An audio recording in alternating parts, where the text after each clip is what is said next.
Good evening and welcome to our December 3rd, 2025 Board of Douglas County Commissioners 5:30 business meeting. Paper copies of the agenda are available for those here in person, and the full packet is available on our website.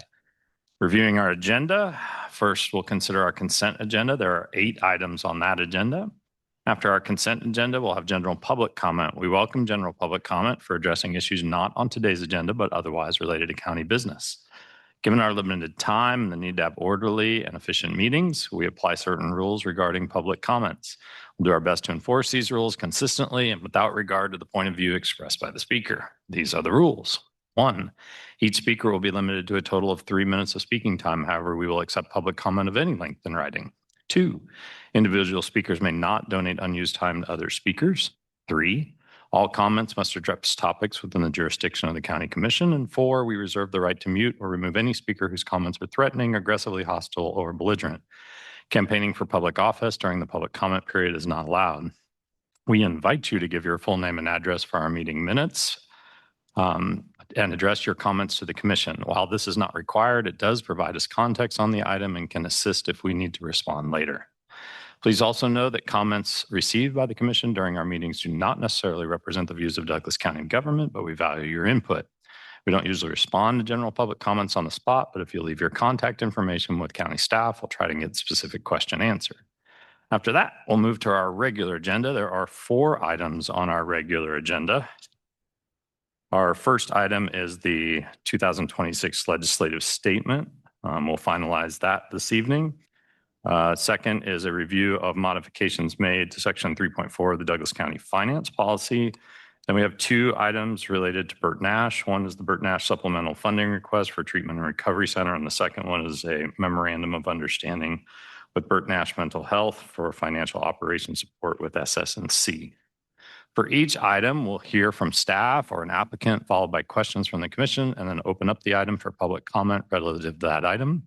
Once public comment is closed, we'll bring the item back up to the Commission for further discussion and a vote. Lastly, a recording of this meeting will be available on the county's YouTube page and website. With that, Commissioners, we'll turn to our consent agenda. Would any Commissioner like to remove an item from the consent agenda for further consideration? Anyone here in the public like to remove an item for further consideration? Anyone online, Sarah? 1.6 is the request. Commissioners, I would welcome a motion.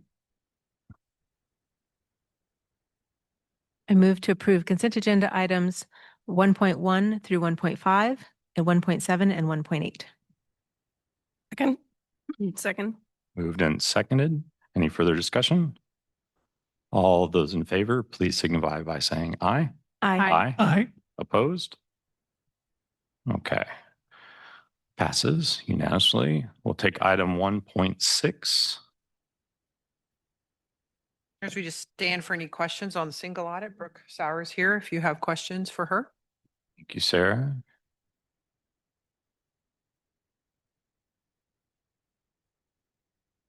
Might be good to have either Sarah or Brooke just clarify the difference between the federal single audit and our regular annual audit. Single audit relates to our federal awards. So this is related to federal grants. Yes, thank you, Sarah. Commissioners, I would just add that this is just strictly a compliance audit. It is the audit is to make sure that we're following the federal rules as it relates to the use of federal funds. This is a repeat finding from last year. I expected it again this year because by the time we found that we had not met the compliance requirements, it was already August. And so we were already in the current fiscal year that they just got done auditing. So I expected to see that repeat finding because when they did the testing, they pulled the same vendor. Any other questions, Commissioners? Thank you, Brooke. Okay, we're going to open this item up for public comment. If you'd like to provide public comment on this item, please come forward and do so. Okay, anyone online, Sarah? Okay, we'll close this item, open and back up for Commission for motions, further questions, or discussion.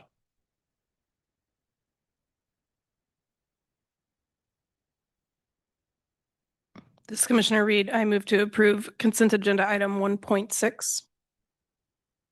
Acceptance of the 2024 single audit report. Moved, seconded by Second. Commissioner Anderson. Any further discussion?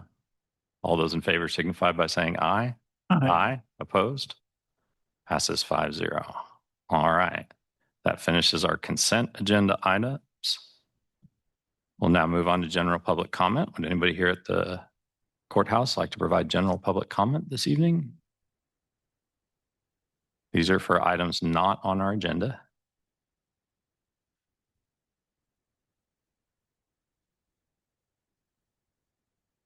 Brent Bovee, rural Douglas County. I've debated, excuse me, about making public comments on the 26 budget hearing and what everyone in the room and those online witnessed that night. With tonight's agenda, it certainly seems appropriate to make public comment about what transpired just a few months ago. Patrick Kelly owes Commissioner Dorsey an apology for berating him during the public hearing on exceeding the revenue neutral rate. Mr. Dorsey was merely representing his constituents and expressing their concerns about higher and higher property taxes passed by this board. Kelly's reaction and comments were out of line and condescending. It was a clear example of poor leadership as a board chair. Having a constructive and respectful debate is the whole point of a public hearing. Commissioner Reed felt it was necessary to read the regulations related to exceeding the revenue neutral rate and the required hearing under Kansas law in a condescending and arrogant manner to Commissioner Dorsey. And Karen Willie thought it was wise to chastise Commissioner Dorsey for not raising these concerns during the budget working sessions in July. Why? Aren't commissioners and citizens allowed to ask questions and raise issues as more information is uncovered or circumstances change? The most enlightening portion of the meeting was when Commissioner Dorsey pulled the curtain back on the budget games being played by this board and the county staff, under budgeting all the other revenue line items except for ad valorem or property tax, like interest on idle funds, county sales tax, motor vehicle tax, etc., and duplicating delinquent property taxes in those funds with the mill levy, and always budgeting the maximum amounts for non-appropriated values, as well as creating a cash forward cushion in the budget process. All of these actions by staff and commission result in millions of dollars added to the mill levy rate and to everyone's property tax bills. This is not sustainable and has to stop. It was evident you were angry the meeting didn't go as scripted, and the packed house of all the community partners you advised to attend witnessed a commissioner standing up for his constituents and suggesting a thoughtful and practical way to reduce property taxes. Imagine that.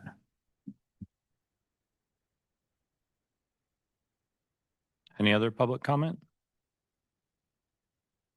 Anyone online, Sarah? Okay, we'll close public comment and we'll move to our regular agenda. The first is the 2026 legislative statement. And Jake here is to provide some update. Hi, Jake. Good evening, Commissioners. Jake Broadbent, Assistant to the County Administrator. Tonight we have the edited revised legislative statement for 2026. I'll just run through the changes we made real quick. They're all on page 2 of the statement. We removed the home rule section because it was redundant from the first page. We moved the spending and tax lid section to the top of page 2, and we added bullets on redistricting and the rising cost of utilities. Mallory from Little Government Relations is here to answer any questions, and staff can answer questions too. Just want to remind the commission too, the purpose of the statement, we try to keep it brief and concise so that hopefully legislators will read it. It is not a statement of everything we care about in Topeka, but overarching and larger issues at play. Thank you, Jake. Commissioners, any questions? I just had a comment. I think I brought this up too late to put in the letter, and I'm not sure it needs to be in the letter anyway, but electronic titling would certainly be a big help to the county in terms of processing the workloads that we experience. And we should tell Mr. Little to put a word in for that. Thanks. Thanks, Commissioner. Yeah, we're going to be monitoring language on the motor vehicle changes and I've talked to Stuart and Mallory and we're very interested and so is the treasurer. And I mentioned to Sarah this past Monday, over the Thanksgiving holiday, I was talking to some family members and some friends in regards to some friends that had experienced adverse reactions to Delta and Kratom. And so I'm kind of curious how some of our community members and community service providers are addressing some of those challenges that we're seeing. And also if we're seeing any legislation around Kratom and Delta 8 as well. And if we're not,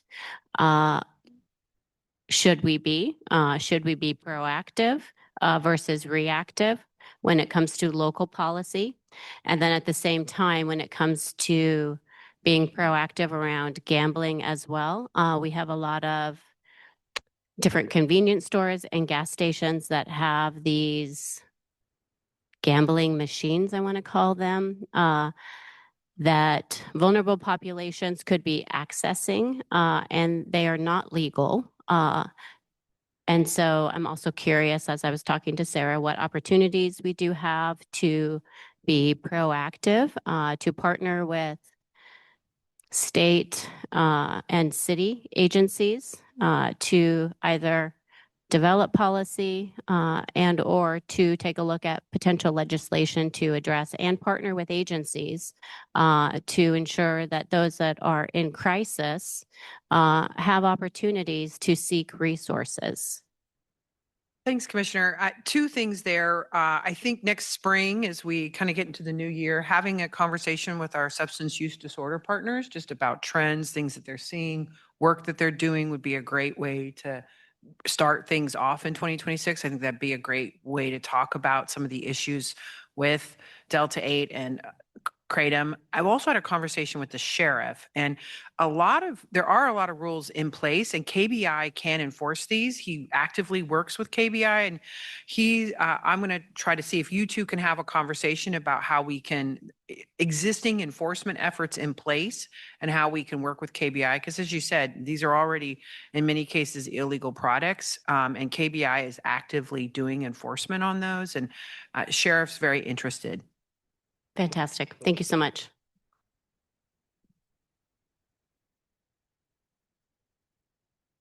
Any other questions or comments, commissioners? Thank you, Jake. I guess just curious if there were any language suggestions from Commissioner Dorsey or Commissioner Anderson around the topics you were talking about. Anything you want to see changed in the legislative statement? Okay. I think working with the sheriff at this time would be a great opportunity. When I talked to Sarah on Monday, she did say that this could be a fluid document, so that I think if in conversations with the sheriff, if we do come up with language that we would want the commission to consider, then we can bring that language back to the commission to consider and then come back to this body for consideration of any language. Thank you for that. And thanks to my fellow commissioners for the discussion. I was able to listen to that in advance of tonight's meeting since I missed it before. So I appreciate the additions and edits that were made. And I think, some of these conversations that we're having and points from commissioners sort of speak to the fact that there are different and multiple opportunities throughout the year and during session and in between session to react to and then advocate on behalf of our community and constituents based on things that are actively sort of happening on the legislature. And I think that this is a foundational statement that we revisit every year, and it's a good starting place. But inevitably, as we know, at the Kansas legislature in particular, there are always some curveballs here and there, some things that come to the surface that we will be reacting to, or that may become a more acute issue that we can still participate in advocacy to the legislature throughout the year beyond this statement that we do at the end of the year, beginning of the calendar year. If there are no other revisions, I'm happy to make a motion to approve the 2026 legislative statement. Looks like you're clear to do that. Oh, wait, we need to take, do we take public comment? Yeah, I don't think we've taken public comment. Yes. Yes. Yeah. Do we? Thanks. Wouldn't want a hanging motion. So we have a motion. Do we have a second? Second. All right. Moved by Commissioner Reed, second by Commissioner Anderson. Do we have any public comment on this item? Anyone online, Sarah? Okay, we'll bring it back. We have a motion and a second. Any further comments, questions? All right, all those in favor signify by saying aye. Aye. Aye. Opposed? Passes 5-0. We have a legislative statement. All right, we'll move on to the next item, which is a review and approval of modifications made to section 3.4 of the Douglas County Finance Policy. And I see Brooke Sauer is preparing to give us some more information. Hi, Brooke. Commissioners, while Brooke's getting her PowerPoint pulled up, I wanted to provide some context on this policy change. We talked about this extensively, I got a lot of feedback from commissioners as a part of our budget process this summer for 2026 about what kind of information you wanted to see, how you wanted to revise our fund balance policy. At the same time, the county has engaged with the Government Finance Officers of Association to help guide us through our selection of a new financial enterprise business system. We used GFOA last time, and they've been extremely helpful in reviewing our chart of accounts and reviewing our policies and a variety of issues. We had a really extensive, almost day-long session with GFOA. They have evaluated our policy. They have given us recommendations on things that we should look to improve. And we were very aware of a lot of these issues. You know, just pretty recently, and particularly when I got here, it really wasn't even a finance policy. It was a procurement policy. So slowly over time, we've been trying to bolster things to it. But I think what we've really seen from GFOA is that in 2026, we're going to bring you a pretty substantial, extensive policy review. It's going to make the policy a lot longer, but it's going to provide a lot of guidance for our organization and be representative to the community of all the values we follow. I want to be really clear that we currently follow GFOA best practices for both how we spend reserve funds and what our current policies are. Brooke was very excited about this and actually prepared a much longer policy statement. And I advised that let's keep this narrow for purposes of the discussion this year, because I wanted just to amend the pieces of the policy that we currently had in place. And I didn't, without having more time for the commission to review the additional things that we'd be putting into this policy, I didn't feel like we had the time to do that. But we had internally made a goal for ourselves to get the minimum targets adjusted this calendar year. So I wanted to provide some context for that as Brooke goes into some of the work that we've done with GFOA and as to what you've got in front of you tonight. Brooke?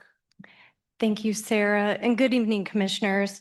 Tonight, staff will walk each of you through the draft policy purpose and scope, staff's approach to the development of the policy, the key terminology involved in developing that policy, and that terminology, we really use that to classify our fund balances, target those minimum fund balance levels, and how we'll handle our fund balance reserves. So moving along, our objective, our real goal with this policy is to outline our framework for how we'll handle our contingency resources in our operating funds. The policy before you tonight classifies fund balances based on the use of the fund. It enhances our accountability and ensures sustainability of our core county services. And it also establishes minimum fund balances for those crucial operating funds. The scope and the applicability of this policy covers all budgeted funds under the county's jurisdiction and also includes capital reserve funds, and equipment reserve funds. The policy also provides guidance and assists county leadership in making decisions, and it helps them plan in their process. Minimum fund balance levels were established using a comprehensive approach, and fund balance classifications were made on the use of the fund, and they were evaluated based on the authority under which the fund was created. Staff also established a method for calculating those fund balances to ensure our fiscal sustainability and accountability of our existing financial resources. So I want to talk a little bit about our policy development and approach. Sarah touched on it with our engagement with the GFOA. So it was, a multi-pronged approach to how we crafted this draft policy for you tonight. We engaged with the GFOA to review our policy. They reviewed our policy. They gave us a checklist. They identified some areas for improvement. And staff followed that policy framework to identify, group, assess, categorize fund balances. And again, it's all based on the fund type, and it's based on restrictions or constraints for the use of the balances inside of those funds. We'll get a lot more into the details in a few slides. Staff then used benchmarking data and other factors to determine what minimum levels we should maintain for each of those funds. And then using that data, we were able to identify those funds that could be included in this reserve policy. Further, staff developed a process and established internal controls for how we'll approach the policy statement. This is a procedural item, so it's not before you tonight. This is how staff reports to leadership those fund balances and how they're changing throughout the month or year on a quarterly basis.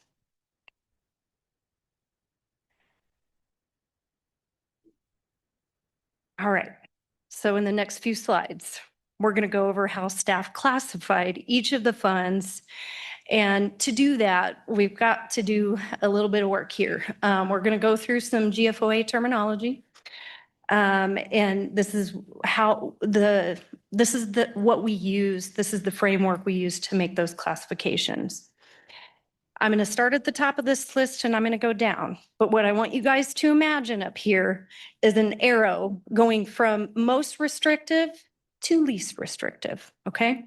So our non-spendable category, I'm not going to spend a lot of time here because this is really like if we were maintaining a GASB gap reporting framework where we do maintain a list of our assets in our fixed asset module, but we're not depreciating those assets. We're also not appreciating the assets if value increase. This courthouse is probably valued very high. So I'm not going to spend a lot of time there because we really don't have a lot going on in that category. The restricted category is identified as fund balances that are constrained by external factors. So when I think about this, the first fund that pops in my mind is the Municipalities Fights Addiction Fund. So these are settlement dollars that are coming to our community that are very restrictive. We don't get a choice on how this money is spent, but we participated in the program because we want to mitigate the harms of opioid addiction. So we signed on to the lawsuit. We're now receiving the revenue from it, but we can't count on that money in the event of a downturn in the economy or something like that. If a tornado blows through our town, we can't use that money to recover from a natural disaster. So, when I think of that restricted category, I really want to think, this is grant money. This is money that's really not ours, but it's been given to us to then do our program and do that thing. So it does make up it makes up our composition of cash. So it is important to note and to realize, but for the purposes of this draft policy, we have no flexibility there. So the next terminology we're going to go over is committed. So these are funds that are set aside by formal action. So I think the best way to think about this is our CIP plan. Every single dollar inside of that fund is allocated to a capital project. So if, in the event, that fund balance, if we use that for operating expenses, we have to terminate a capital improvement. So every single dollar in those committed funds is committed to a project or a program. Assigned funds are a little more flexible, but they're still earmarked for very specific purposes. There's one fund that's been identified in this category, and it's our local county sales tax fund. So when I think of this fund, we collect the revenue in the general fund. We send half to this fund. Half of it remains in the general fund to support operations for the jail. So once it moves out of the general fund and then it becomes a part of the local county sales tax fund, it can only be used for very specific purposes, to pay debt or to fund a capital improvement. And so that's why staff put that in this area here, because it's still a little bit more flexible than the committed category, but we don't have as much flexibility there still. Lastly, the unassigned category is the least restrictive and can be used with more flexibility. Okay, so now that we've gone through just the general terminology and the classifications, commissioners, this is how staff has classified each of the funds. And really, it's the balances inside of that fund that we're talking about. So you're not going to see anything in non-spendable. And then all of the funds that have been identified as being constrained by external factors are listed in that restricted column. Now, I will call the Mental Health Services Sales Tax Fund. That one's real tricky. So that one I could see maybe falling in two categories between restricted and committed, but because of the nature of the fund, staff decided that that would be in that restricted bucket because it's a little more specific. It has to be used for a very specific purpose. And again, commissioners, if you could just imagine an arrow, most restrictive to least restrictive above this table, it kind of helps me focus on, the goal here is to get those funds classified. So breaking this down just a little bit further, I want to talk about the unassigned categories here.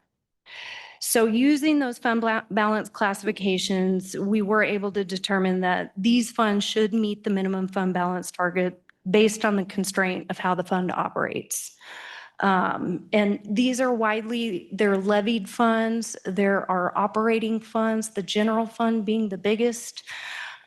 Payroll liabilities are expensed out of our employee benefits fund, and then we run operational expenses out of both road and bridge and motor vehicle operations.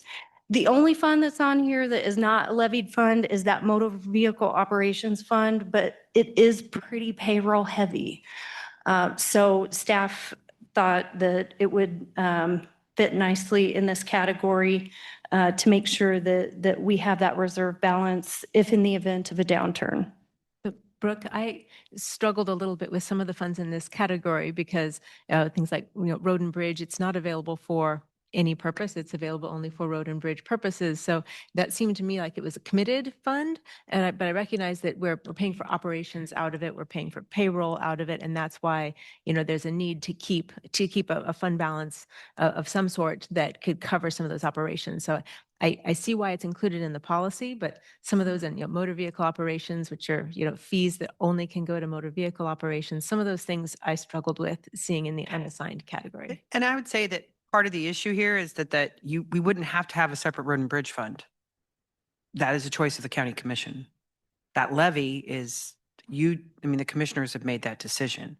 So that really the only thing restricted in that is the use of special city county highway funds, which is not the majority of the cash in the fund. So you could do it differently. So, and that's up to the commission to do. It's a levied fund, so we felt like it's important for us to have it constrained by the policy or have it under the policy, but you don't have to do it that way. And from GFOA's perspective, you wouldn't have to do it that way. And that goes the same for employee benefits. I would say, motor vehicle operations is the one I struggle with because it is fee revenue for a very specific purpose. But I really would love to keep operating funds where because that's what you have a reserve for, is to make sure that you have enough cash to fund operations.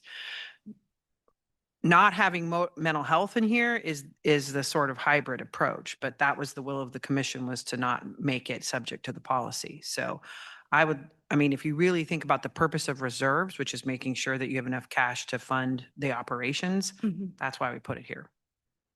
But you're right. In our view, it has an assigned use and a commitment. Correct. Thank you, Sarah, and thank you, Commissioner Willie. I would add too that if there are any classifications that have been made that commission feels could go here or go there, staff would be happy for the feedback and would welcome it if there's a reclassification that needs to be made. So those are the funds that have been identified as funds that we need to maintain a minimum fund balance in to ensure operations. The funds where we will not maintain a minimum fund balance are listed here.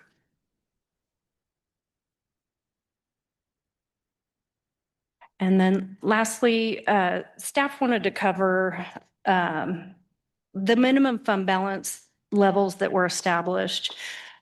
We did quite a bit of work in this space. We used benchmarking data and research performed with other area agencies. Again, this is a document that can be changed. These minimum targets can be lowered, they can be raised. It's really up to the commission, but what it serves to do is to ensure fiscal stability and sustainability of our core services. It will provide a financial safety net for unforeseen expenses and emergencies. So commissioners, I talked a little bit earlier about, a tornado scenario. And I've advanced the slide here because we had a tornado in May of 2019. The county worked with FEMA. We met the threshold to be eligible for public assistance at that time. But, when the damage occurred, staff had to respond. We didn't realize the relief from FEMA until 2021. So, with that particular tornado, there was loss of property. There was not loss of life. But, it was not a huge event, but it was significant enough to where we needed the assistance through FEMA.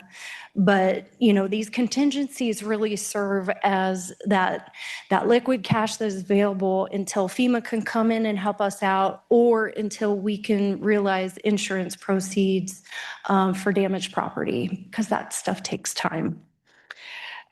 We also just went through a pretty significant bond issue, the largest that I have seen on our books, and I've audited since 1942. We were able to maintain our AA2 rating with Moody's because the county has demonstrated our ability to be creditworthy. We were able to avoid additional interest expenses for that reason. Also, commissioners, I think it's important to note when we're talking about our fund balance, that should not and cannot be used for ongoing expenses. Okay, so our best practice is to target that 90-day operating, and commissioners, this policy before you gets us pretty close to that, with the exception of the employee benefits fund. That's at 25%, so that's your 90 days operating there. But we're really targeting minimums for the other funds at 20%. Brooke, we're double A1. Oh, I'm so sorry. We're AA1. Thank you, Sarah. My apologies, commissioners. So again, just looking at those fund balance reserve levels, staff has targeted a range of 20 to 25% of total operating expenditures. And staff did quite a bit of research for our area partners. And staff wanted to note here on our research that we did for the counties that Leavenworth and Riley counties, they did not have a policy established. And then we reached out to Shawnee County, but we didn't hear back. But for the folks who did have their policies online, we were able to research those and kind of see where everyone fit. And we really tried to stay kind of within the range of what our other peer agencies are doing. So the cities, I grabbed them. There was a little bit more debt service work there for the cities. But just to end here, staff has detailed or has a detailed procedure. It is written, it is in our files. We will do an annual review, so we'll align that with our financial goals as defined by the commission and our operating budget. We're going to do a monthly review, so staff has already programmed a report to be sent to key members on the finance team that details the cash balances in each of the funds. We'll review that against the fund balance policy to make sure that we're meeting the minimum requirements. And then budget and finance staff will review that, and then we'll provide detail status updates and reports to county leadership about those fund balances. So just to close here, the proposed policy does a number of things. It identifies the funds that are subject to the policy using that key terminology and those classifications. We've established our minimum fund balance targets using that benchmarking data and looking at what some of our area agencies are doing. And then it also details the method of how we calculate those fund balances for those funds that have been identified in the policy as unassigned. Commissioners, I'm going to stop sharing my screen and staff would be happy to answer any questions that you may have. Brooke, commissioners, do you have questions? What's the policy if we go lower than the target rate or higher? So right now, as the policy is written, Commissioner Dorsey, if we fall below the target range, staff is going to make a recommendation for so for example, if we have a surplus year in the general fund, but we have a deficit year in the motor vehicle fund, staff would make a recommendation that money be transferred from the general fund to the motor vehicle fund to bolster that fund balance to ensure that we're maintaining that sufficient level. And what about overages? Well, there is no overage. These are minimums. Mm-hmm. So our expectation is that all of these will be over that amount. That makes sense. Or do you have other questions? Well, it seems to me there should be a maximum. So not necessarily. So actually GFOA does not necessarily recommend maximum policy balances. They do recommend some targets, and I think we will bring those to you in as a part of that larger conversation. We didn't ever really had that in the past. So I think as we do our work on the full financial policy, we can have more conversations with the commission about what's appropriate in that sense. But we've not had that conversation with you yet. Have we ever had to dip into reserves? Yes, multiple times. When was the latest? Well, I would go ahead, Brooke. Commissioners, in fact, with this, the implementation of this policy, staff will be asking for a transfer to the motor vehicle fund at the year end to maintain the fund balance requirement for that fund. I think it's widely known with this body that the treasurers in the state are having a difficult time performing mandated services by the state. And we have a limitation on the fees that we can collect to provide that service for the state mandated requirements. So, and that, again, that will be the decision of the commission to either fund that transfer request or not. But, if you guys do not decide to fund that request, then we'll just be in violation of the policy. Wouldn't I'd we, also, I guess I budget would, for that during the budget process? well, yes, we could budget it during the budget process, or we could also handle it with year-end transfers. Absolutely. I'd also say that, when our fund balances have gone over our budgeted amounts, we've come to the commission and asked for the authorization to transfer that for capital projects, aligning one-time needs with one-time resources. So when we do that at the beginning of the year, that's what we're doing, is we're using our reserves for one-time resources or for one-time needs. Has there been a time when we've had to cancel a capital project and pull it out of our capital improvement program and put it into the general fund to maintain a balance? Commissioner Willie, not in my tenure here. We've scrapped capital projects for other reasons, but it has never been to utilize that funding for operating. Not in my time. Yeah, I'd say, but it's important to note, according to, Kansas budget law, if you put money into the CIP and then you don't need it for that purpose, and let's say you wanted to buy a dump truck with it, you can't do that. You got to put it back into the general and then move it back from the general into the equipment reserve fund. It has to go back to the fund in which it originally came and it was designated for. So that's also one of those mechanisms that's done. But we have canceled out capital projects and moved the money back into the general. And I'd also say, commissioners, I peg the general fund reserve at 20% each year. If we end the year at 25%, I'm going to funnel that 5% back into your budget process that you have access to how you allocate those funds each year. And we did that this year. I walked you into the budget process with more than 20%. You allocated some of those funds for one-time needs, and then we pegged the general fund at 20% for the beginning of 2026. So I think that's also a way to fund one-time resources sustainably and responsibly into our ongoing budget process, so that you don't go too low and you don't spend it on operating, which is really what GFOA recommends, is that you do not spend one-time resources on operating. What do you think the biggest risk on the revenue side is? Sales tax is really worrying me. I mean, we were flat last year. I have not seen, in my 15 years here, I've never had a flat year of sales tax growth. So I'm concerned about that. I do think, I'd say that's probably my biggest. I'd also say motor vehicle fees not keeping up to, what the cost is to provide that service is a burden on local taxpayers that should be borne by the users.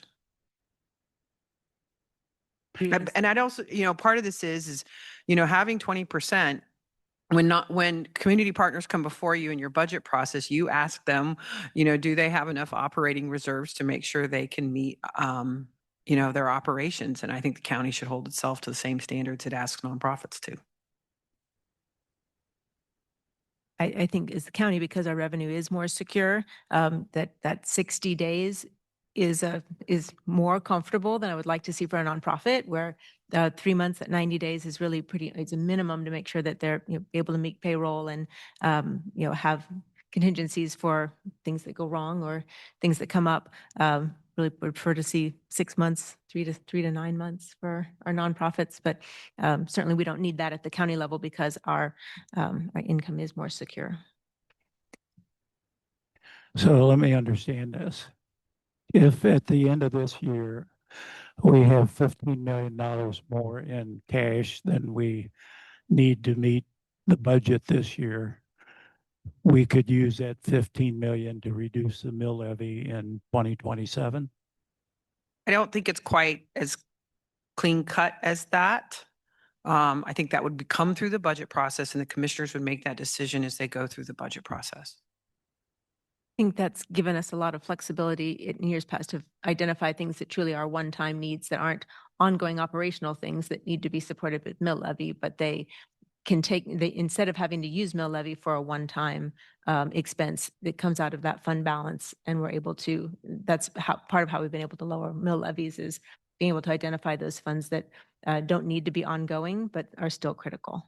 Yeah, commissioners, I think about 2 years ago, we made part of the transfer to our CIP fund. We used one-time resources to make that happen. So we've done that routinely through the budget process. I have a question. Were you done with your line of questioning? No, go ahead then. It's kind of coming back to something that Commissioner Dorsey was talking about anyway, in terms of, the minimum fund balance, but also like as we dig in and look at other counties, cities a little less so because they have a different ability to use debt funding that we don't have that ability and don't necessarily want it. If they, in practice, are finding or using like an upper limit of a target to say at this point, that's when we adjust back down. So I know at the budget time, where you're pegging that back to 20% of the general fund. But are there other times when our like-minded counties are finding the need to readjust, to find other ways to allocate or I don't, responsible over that? we didn't really ask them that as to what they do. I mean, I do think a lot of people look at where you are at year end and have those conversations. But I didn't specifically ask them, are you doing things outside of the budget process to peg fund balance in a different manner? With these monthly meetings that would come to staff, to look at the policy and make sure that we're kind of meeting those minimums, would there be readjustments recommended at other times other than budget? At year end. Yeah, that's a great question. So staff will look monthly at the balances. We'll compare that against the expenditures in the fund to make sure that we're meeting those targets. And then we're going to provide a report to leadership, and then it will be up to leadership to decide what to do from there. So, how we approach that will be a collaborative effort.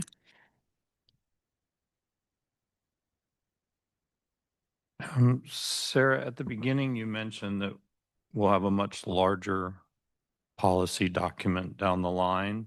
Can you give us a preview of how that might influence commissioners' options when it comes to determining what the needs of our community are?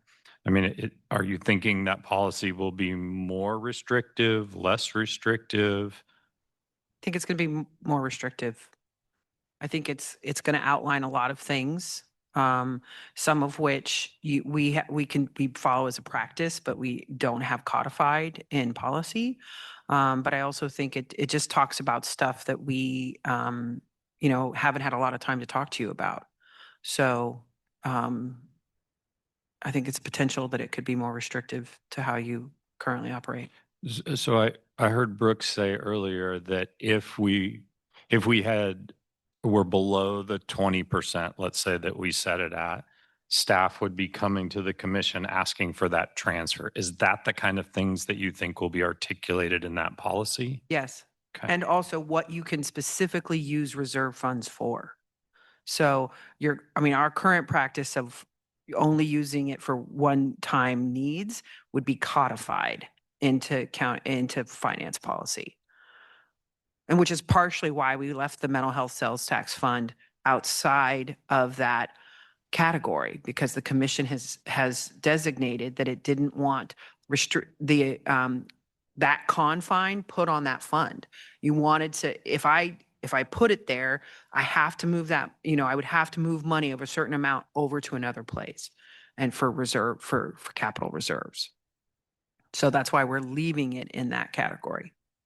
And specifically for some of the things that we are going to talk about tonight in terms of a one-time funding for solvency help for Yes. a partner or something like that, which would not be, a capital improvement project, but it would be one-time funds that would move an organization to hopefully a better spot. Yeah. And one of the things Brooke and I just talked about, earlier today. So we pay, the local sales tax fund is where we pay our general obligation debt out of. My recommendation in future years is going to be to run that thing way lower than 20%, because as long as we have the amount of funds coming in to meet our debt requirements, I don't think you need to keep 20% in there. And so you can put it in that policy, but then I'm going to put additional cash there. I don't think we need that. The only thing going to be coming out of that fund for the next 10 years is our debt payment. So as long as we have the funds in that to meet the debt payment, I don't think we need to put additional funds in there. But we'll come to the commission, and if you feel differently, we can make those adjustments. I had a couple of questions about GFA and their recommendations. Did they provide recommendations on percentages for budget? And I believe I read their fund balance guidelines for the general fund, and they say there are a number of risk factors that we should follow. And one of those risk factors, and maybe this goes a little bit to Commissioner Dorsey's question, says a stable, I want to make sure I get this right, a stable tax rate, ensure stable tax rate. Do you know what they're meaning there? Like the tax rate should stay the same year after year?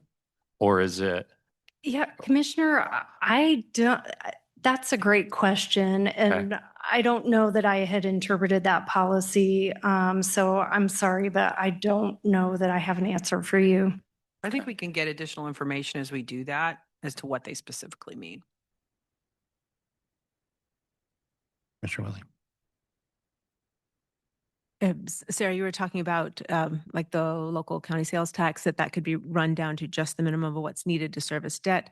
Similarly, some of the restricted funds like the municipalities fight addiction, which is, for a time, we will be receiving funds that revenue that comes into that fund, and then we won't anymore. So eventually that will just run down to zero and be cashed out. And special alcohol, there's not a need for a reserve there. It could all be spent, things like that.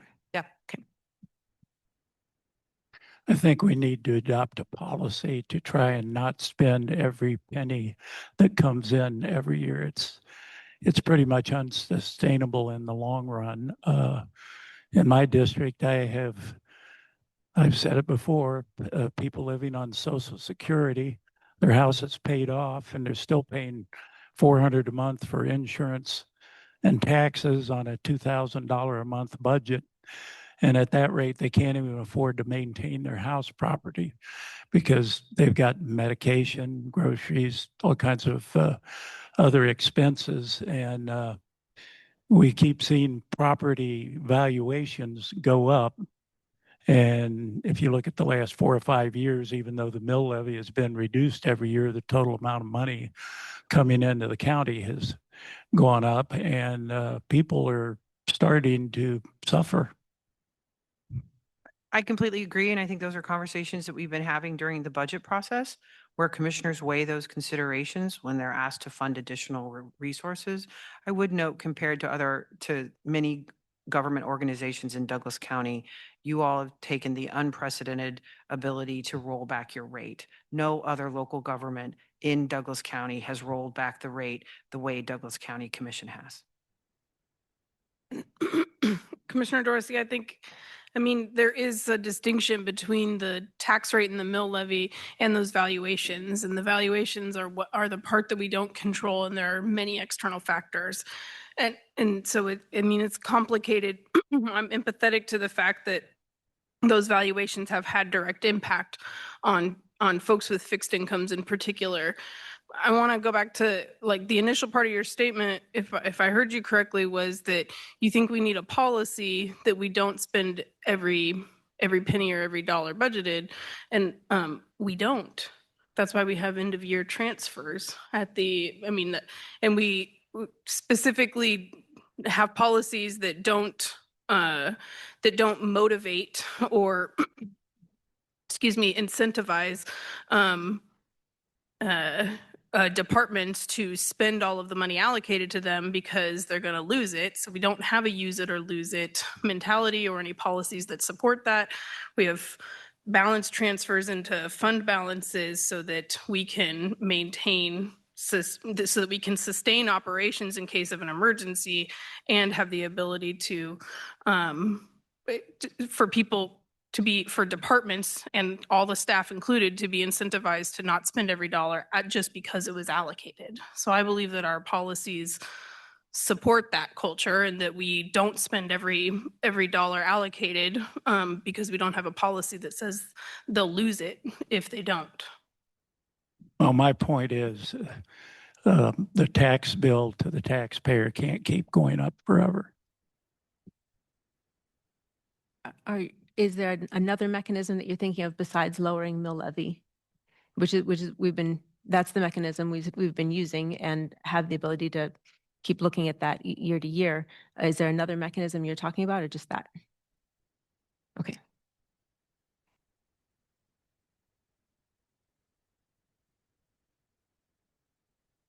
So one of the recommendations from GFOA, especially when the unrestricted fund balance is above formal policy requirements, and you sort of said it, it's that something that we talk about, is that we should be prohibited from using funds for ongoing recurring expenditures, right? So sometimes we call those one-time funds. If we were to take all of our all of that end of the year funds that we had and reduce the mill levy for the next year based on the dollars that were available, would we not see that as an ongoing expense? It seems like there would be expenses that are going to come in. There's going to be inflationary pressures. There's going to be other things that would cause our costs to go up, our ongoing costs to go up. And then when we next year need to raise the mill levy rate based on that reduction in that we had done the year before based on our fund balance. Am I understanding that? Yeah, I think It seems like that would be if we did that, if we took that, and that was a policy that we're not going to spend it for ongoing expenses, it would be a violation of our own policy. I think when GFOA recommends the stable tax rate, that's what they're talking about. Okay. Maybe so. I don't know if we could get that from GFOA, what they, yeah, I think It's more I'd be clarity on interested that as we go through the process. in understanding that. I think I do remember additionally, and Sarah and Brooke, please correct me if I'm wrong. I think in 2021, we spent fund balance on a number of different projects because we were sort of in the red, so to say, on taxes, and we had to spend quite a bit of dollars that we had initially set aside for jail expansion, we then used for other projects. So to Commissioner Dorsey's question, I think while it wasn't in the capital fund, we hadn't made that transfer, we had talked publicly about using those dollars and then decided not to use them and use them for quite a number of other ongoing projects down the road. So That's correct. yeah, okay. I think during the budget process this next year, we need to spend more time on the revenue side of things in addition to the expense side of things. Because property taxes is only one source of our revenue. We have other things to consider there. Absolutely. We're at a point where we can't necessarily increase the sales tax rate. So I don't have a lever there to increase sales tax. We can increase some fees we can't. But we can definitely have more conversation in the budget process on what levers in revenue that we can pull.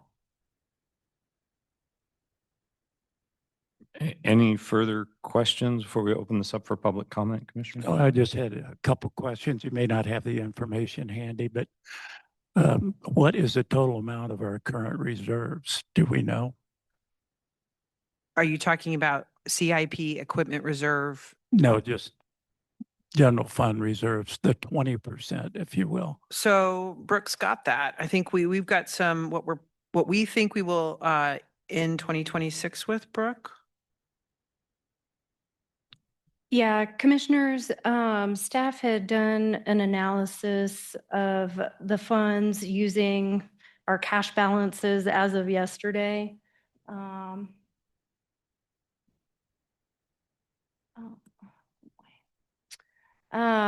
So with this policy, the with the funds identified in this policy as having the unassigned fund balances, the commitment would be around $30.6 million. Right now, it's estimated that general fund will go into the new year at 23%. Road and Bridge at 25.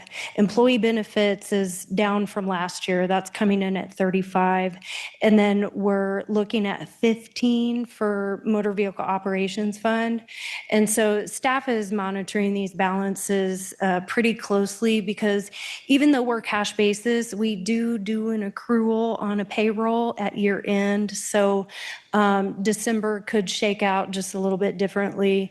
And then a lot of departments are meeting their obligations. They're paying down their encumbrances. They're paying on their 2025 contracts. And sometimes those trickle out into January, which is why staff doesn't come to you until we close that fiscal period so we can get you total numbers. But again, these are just very preliminary percentages at this point. You have a So. figure for equipment reserve? Not off Oh, the top. Yeah. I don't no, I don't. Get it for you. For 602, I don't have a percentage because of that balance, it's allocated to projects. So we don't have a fund balance because the fund, the way that it's authorized is that you have to have a capital replacement plan. So I would say that in the budget, we gave you that the total amount in that fund will, for starting in 2026, we're estimating will be 8.7 million. And I think we've discussed perhaps reviewing that equipment reserve and getting rid of the reserves for groups that don't have equipment. Yeah, there's about 2 or 3 in there that we need to clean up, and we'll bring them back before the commission, and you can decide what you want to do with those. But those will have to go back to the general, and then they'll have to be allocated for a purpose because the funds came from the general fund. But I mean, as you and I have talked about, there's about 2. So the rest of them all have specific equipment reserves and specific equipment replacement schedules. The employee benefits fund, that's one where we cut some of the mill levy that was going to support that. So that percentage will continue to drop. And at some point, as it gets close to that 25%, if this is the policy we pass, we'll have to figure out how we make that back whole again. Right? absolutely. And, commissioner staff, when we talk during budget this summer, we will be looking to 2027 for something in the employee benefits fund. That 2 mil levy reduction was a reduction of around $4 million in that fund. We've done it 2 years in a row now. So that is reducing that fund balance because we are still paying medical claims out of that fund. So, but as we approach the new budget season coming up, staff is going to take a good look at that fund and make some recommendations for the future to maintain that balance. Any further questions, commissioners, before we take public comment? Okay, we'll open this item up for public comment. If you'd like to provide public comment on this item, please come forward and do so at this time.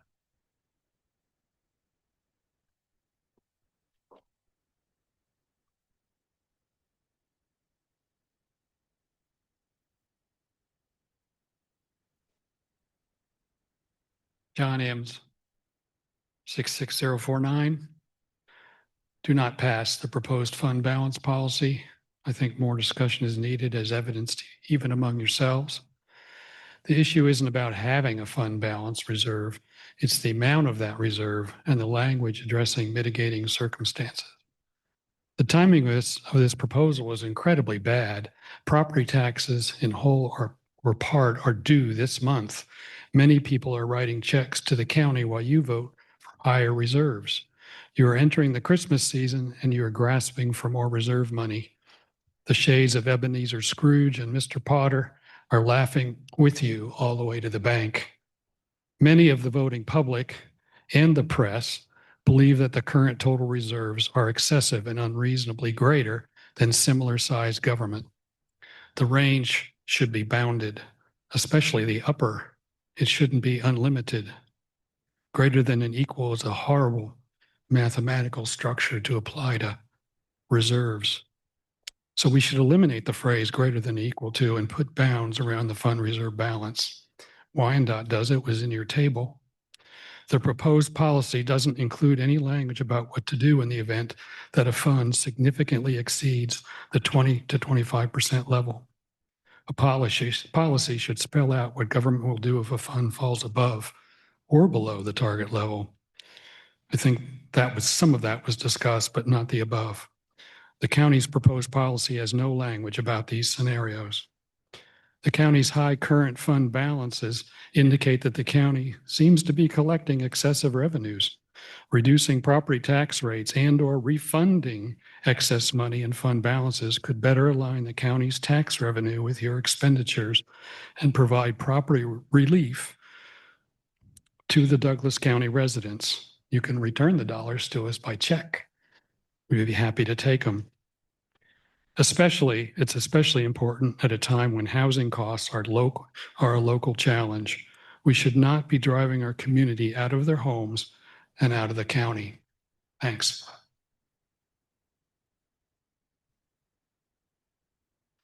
Other public comment?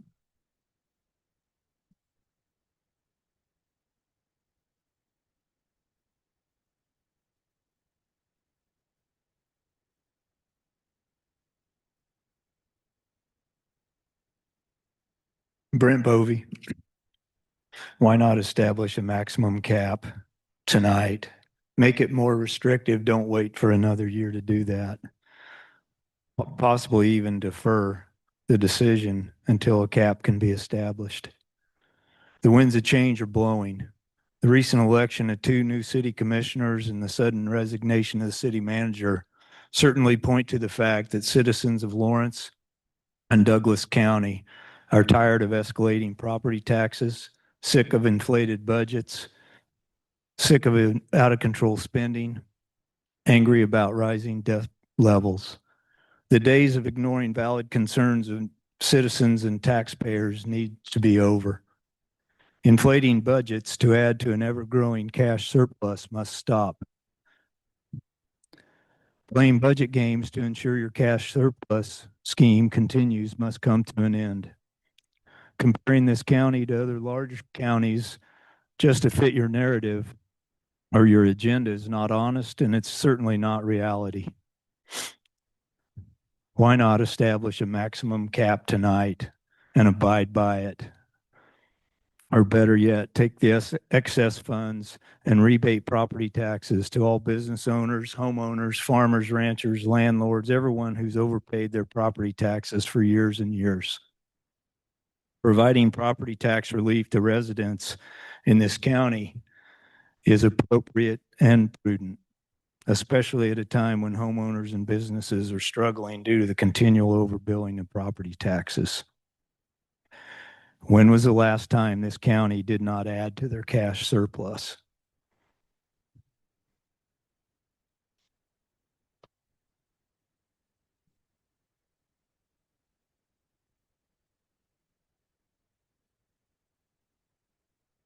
Hi, everybody. Kirsten Kuhn, you know me. I didn't mean to make public comment, so I don't have lovely prepared remarks. But I did want to say I find it very disturbing the way everybody on this side of the banister talks about our money. This is not your money. It is not an I decision that will maybe trickle down to commission and maybe they'll decide something, or really they're just going to follow staff recommendation. But this is our money. And then when Jean's up here asking, what else could we do? It seemed completely to just blow past everyone. You guys could just spend less. That's all.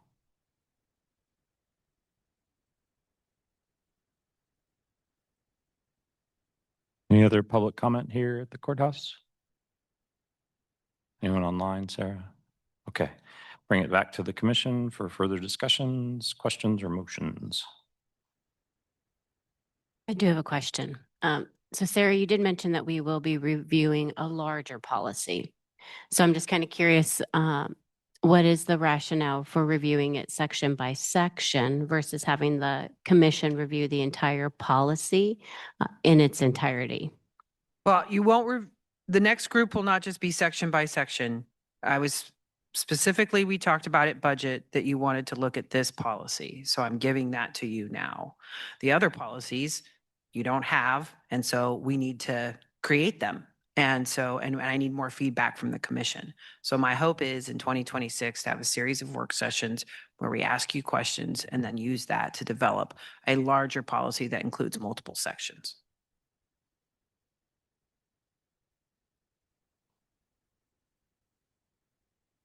And I guess I'm just kind of wondering, being that this particular policy, section 3.4, since it does have some factors, right? Some areas that will have weight, whether it be a minimum or a maximum. And we know that there will be language that you referenced in another section possibly that will carry weight for section 3.4. If we should see that language and review that language, because it will be applicable to section 3.4 for this body to consider. And commissioners, if we need to amend 3.4 when we bring you the whole policy, we certainly can do so. This is not the last time you're going to see the fund balance policy on this section. I was following your direction, which was to bring you a revised policy that was consistent with minimum balances. If you've changed your mind and you don't want to do it that way, we certainly can. I just want to point out that we're going to continue to have a fund balance policy that we're out of compliance with. So I've been trying to bring you a policy that gets us into compliance. Thank you. And I really appreciate all the work, Brooke. It's fantastic. I think you've done a lot of work on it, and appreciate the dialogue.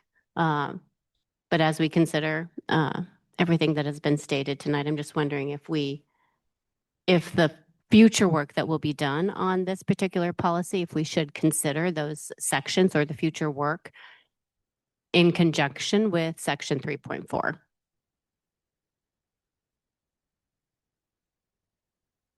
If we're out of policy now, and are we out of policy now? I think we've got one fund that is out of compliance.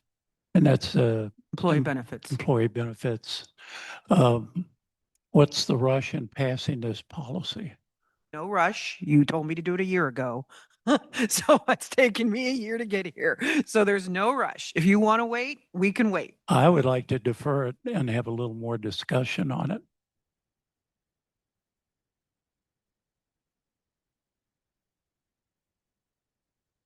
I'm not opposed to deferring it. I personally don't have any questions or concerns about this policy. I think it does clarify it. I think that staff is bringing this to us based on the series of conversations that have happened over the past year, predating this past year, but in particular over this past year, in a direction to prioritize updating this policy so that it was in alignment with GFOA standards, that it was sort of the first bite at the apple, if you will, and the larger finance policy being updated and articulated in a much more restrictive and explicit way than it has been, and that this agenda item coming to us is what I expected to happen by the end of the year.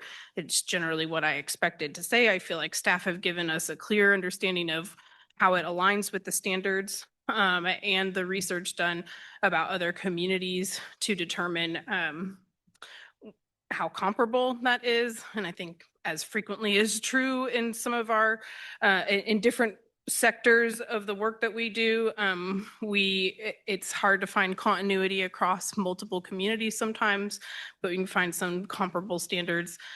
I think this is good financial policy. I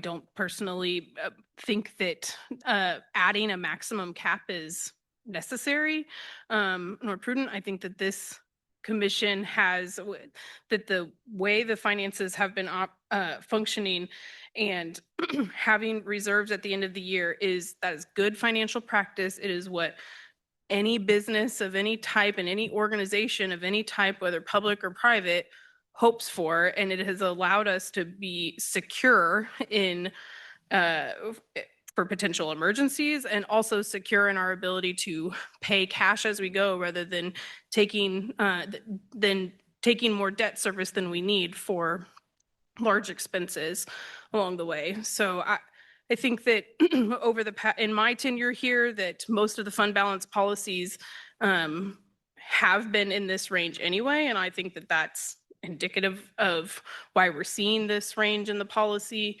But I'm not opposed to deferring it if there's more discussion to be had. I feel like it's been a pretty thorough discussion, and I understand that there are some members of the public that don't agree with the approach and don't appreciate the rationale behind it. So that's where I stand for the record. I feel comfortable moving forward on this. But to staff's point, it was our request to have this brought to us as an action item this year. And it's certainly our prerogative, as always, to defer it and not take it up now and wait for the larger context of the full finance policy if other commissioners find that to be prudent. I really appreciated part of the learning process of categorizing these funds, because they do function very differently. And that's been part of what I've kind of wondered, like what needs to have a fund balance and what does not. But also I don't think that the 23% in the general fund, which is over the 20% that we would be establishing for a minimum, I don't think that's where specifically where the community finds that to be excessive. I think that the interpretation around our capital improvement plan being cash funded and pay as you go, that we're paying cash for our road and bridge projects, we're saving up for those projects and then spending that money, that feels very responsible to me, but it's a very different model than what cities tend to do, which is to issue debt for any and all projects around, roads and bridges and infrastructure needs that they have. And so that's almost an apples to oranges comparison between cities.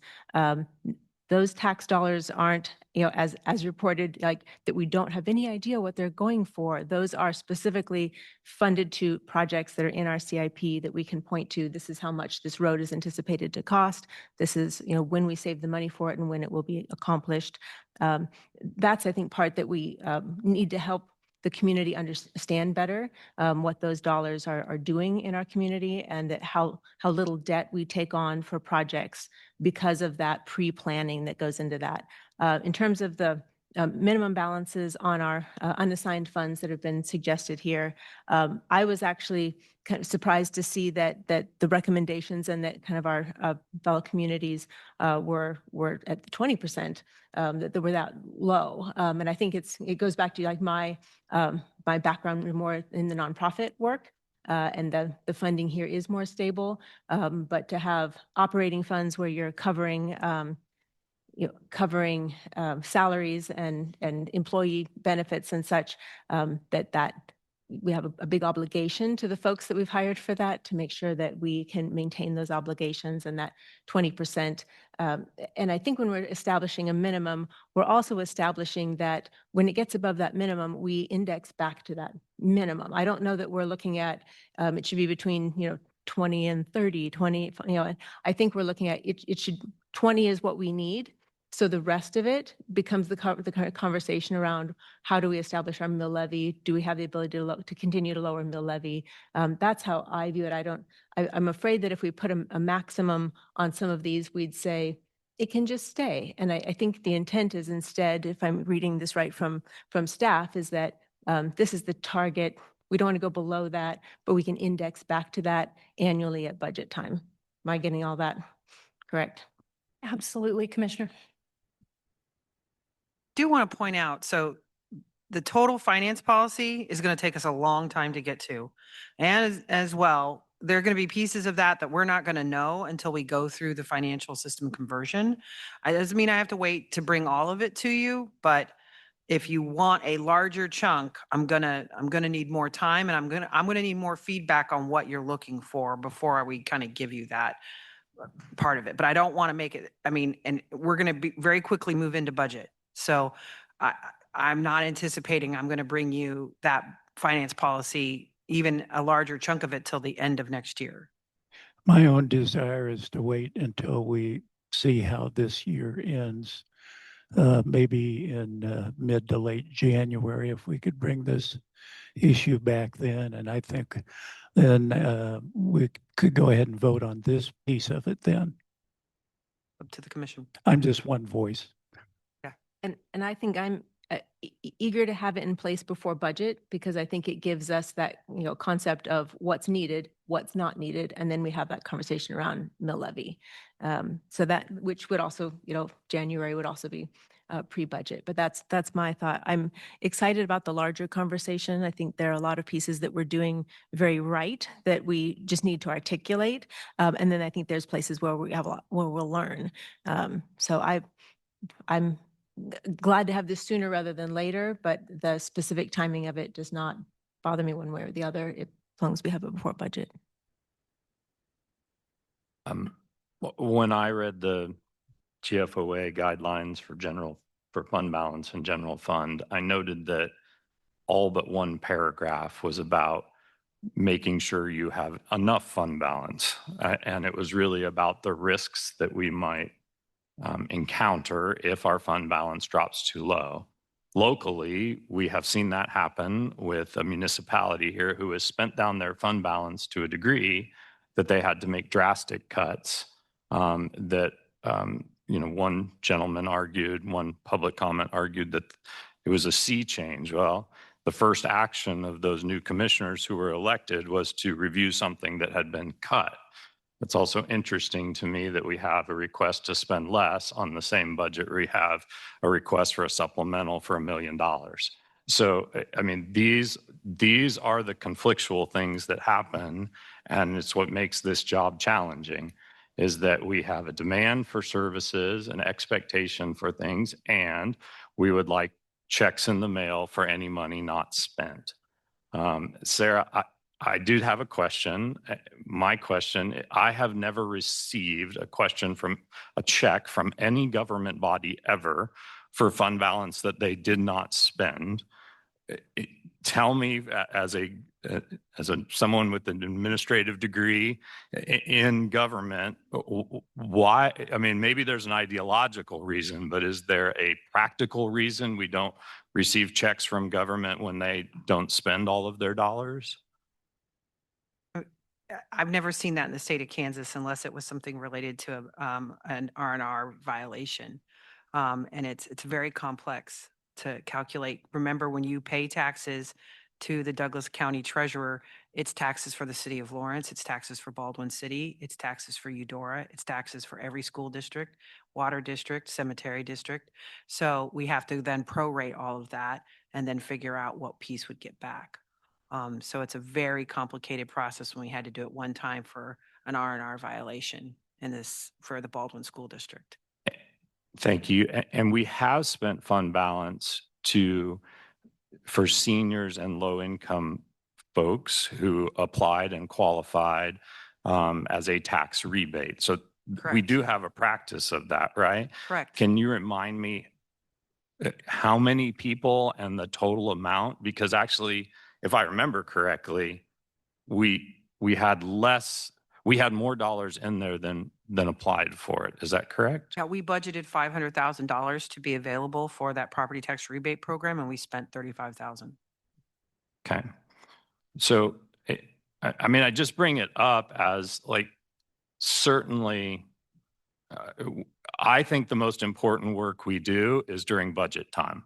I think that is what is most crucial. This policy, I think, helps us really around these risk factors that are coming up, and how do we make sure that if things beyond our control, if the economy has a crisis, or we have a pandemic, or the state passes a constitutional amendment that restricts our ability, that caps evaluations at 4%, or we have federal grants that are canceled. These are all things that are happening, that this sort of creates a safety net for us. I certainly agree we should be talking about what to do when the amount that we have in our reserves is over our minimum amount. And my experience has been we talk about that at every budget session in my time on the commission. And typically we spend dollars out of that at every budget session. We also have used that amount to lower the mill levy. So I think the policy, I want to make sure I'm thinking about the policy as what its purpose is. And its purpose is to sort of provide a safety net for us when things outside of our control, when risk factors happen, we have that there. Other things, if the commission wants to continue to talk, I sort of am in alignment with Commissioner Reed. I don't mind deferring, but I think we've also heard people say, you're out of, that we need to look at this policy and get a new one passed. And so I'm just weighing the pressures of that and making sure that we're ready to say, like, we weren't ready to pass one yet because we wanted to continue to have conversations. I think every meeting we have here is a conversation about the people's tax dollars and the best way to spend them. And so I consider this an ongoing discussion every night. I want to make a comment about the Baldwin School District R&R issue that then had to cut checks back to the public. There was at least one entity that I was involved with that got a check for 33 cents. How much do you think it cost to process that check, along with all of the calculations that went into it? And then you had I assume the school district had to reimburse the county for doing the work. It was a mess. It was. And I would say every year when we bring you year-end transfers, our practice has been to return our fund balance in the general fund to what you budgeted for in that year. So that's been the practice that I've taken you under for the last couple of years, is that I bring you back to budget. So that 20% number. Sometimes we've said, well, let's keep 25 because, we don't know what we're going to be walking into the next year. But every year that's been our practice. So I can write that into policy as we move forward, that, that's how we're going to handle funds that come in, our reserve funds that come in over that amount. And that's probably what I'm going to recommend to you, is to do what our current practice has been. What I would say is then if you decide, if I say, well, we have a constitutional cap coming in from the state legislature, would you like to keep 25% fund balance as opposed to 20? You also have to amend your policy, which you can do. You can do that at any meeting. But I just want to say that, like, our practice has been here is to bring you back to budget. And any of those funds in excess of that are used for capital one-time purchases only. So that's what they've done. We've also had we've had some projects that are pretty unusual for us, that funds were saved up for that for a long period of time and then pay cash for. I'm thinking of the Judicial and Law Enforcement Center, the Public Safety Building. As those projects are finished and there are not big projects on the horizon that we are saving for the next one that I'm aware of at this point, that also will, that fund balance will have gone for its purpose and not be replaced. So I think that's demonstrated by the local sales tax balance. That fund is currently sitting at 28%. A year ago, it was like 40. We are paying for the largest capital project in Douglas County's history, with over a quarter of it paid for with cash, and we're delivering it without a tax increase. So tax decrease during the time frame. Right. Yeah. And a tax decrease. So, a courthouse renovation, a once in a generation project, and a public safety building are being financed by some of these decisions.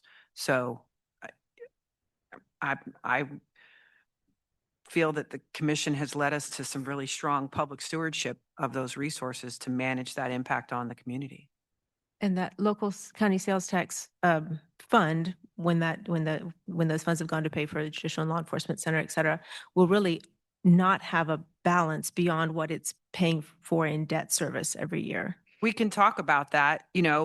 My hope and, intent moving forward is, it's going to just have the money in it that it needs to cover its debt payments. So that's why it's not being recommended for like the minimum of 20%. Yeah, I think It it'll doesn't go- need a minimum at all. Brooke and I looked into this. We think it'll go below 20% in 3 years. 2029. Yeah. I think, or 2030.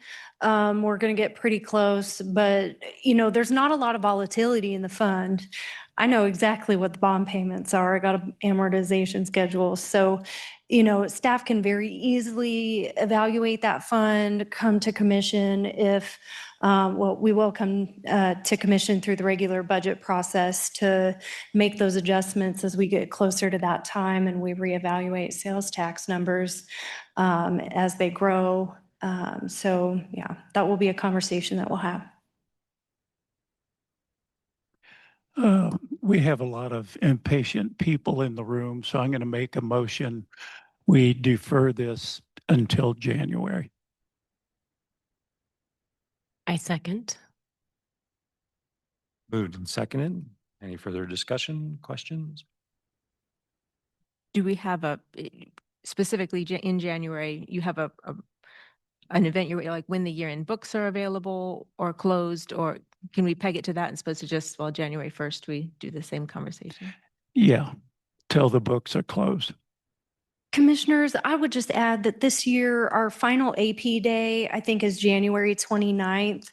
And so to close that fiscal period for 2025, this may push us a little bit into February. So I just wanted to be very clear about our end of year guidelines and how we've allowed staff to kind of make those accrual, this building particularly, we're going to get a multi-million-dollar pay app in January, but it's for December's work. So if we don't get that till January 20th. Okay, I'll amend my motion to defer this till the second week of February. Thank you. I second. Question for Sarah. I know you're probably starting to work on next year, the 2027 budget relatively soon. I mean, you've heard a lot from us this evening. I don't know that I've heard commissioners, and maybe that would be a good discussion for us now, or maybe at a later date. I'm not quite sure about the percentages. Do you have enough? This does change the percentages of those fund balances. That's probably the biggest change here. Do you have enough to begin work on budget, or maybe you're not even, by the end of February? I'm just trying to see the implications, and maybe I'm guessing too much here. I don't think it will impact our preparation for the 2027 budget. But what I would say is I don't have any direction to bring you anything different than what I brought you tonight. Correct. So I just want to make sure you're not expecting additional materials. All you want is more time, which you're certainly allowed to have. Well, the additional material will be our balances at the end of the year. Okay, so if that's the only piece you feel you're missing, then we can certainly get that to you. I don't think that will be a problem. I guess I'm curious then, if the percentages seem like the right amounts for these funds that are as proposed, would this just come back on a consent agenda the second week of February, or is there more discussion to be had with it? Because we could change those. We could say, when we close our books, we'd like to make an adjustment because we don't have to have the full discussion. We'd just be talking about the percentage, unless there's something else that's, I'm comfortable to pass this now and keep learning from it throughout the process. And especially as we have that larger conversation around the rest of our finance policy. Then vote no for my motion. I sure can. I just wanted clarification of, are we looking to start over at that time? Are we asking for something different? Or are we just planning to put the same thing? Are we asking for any changes that would happen between now and then?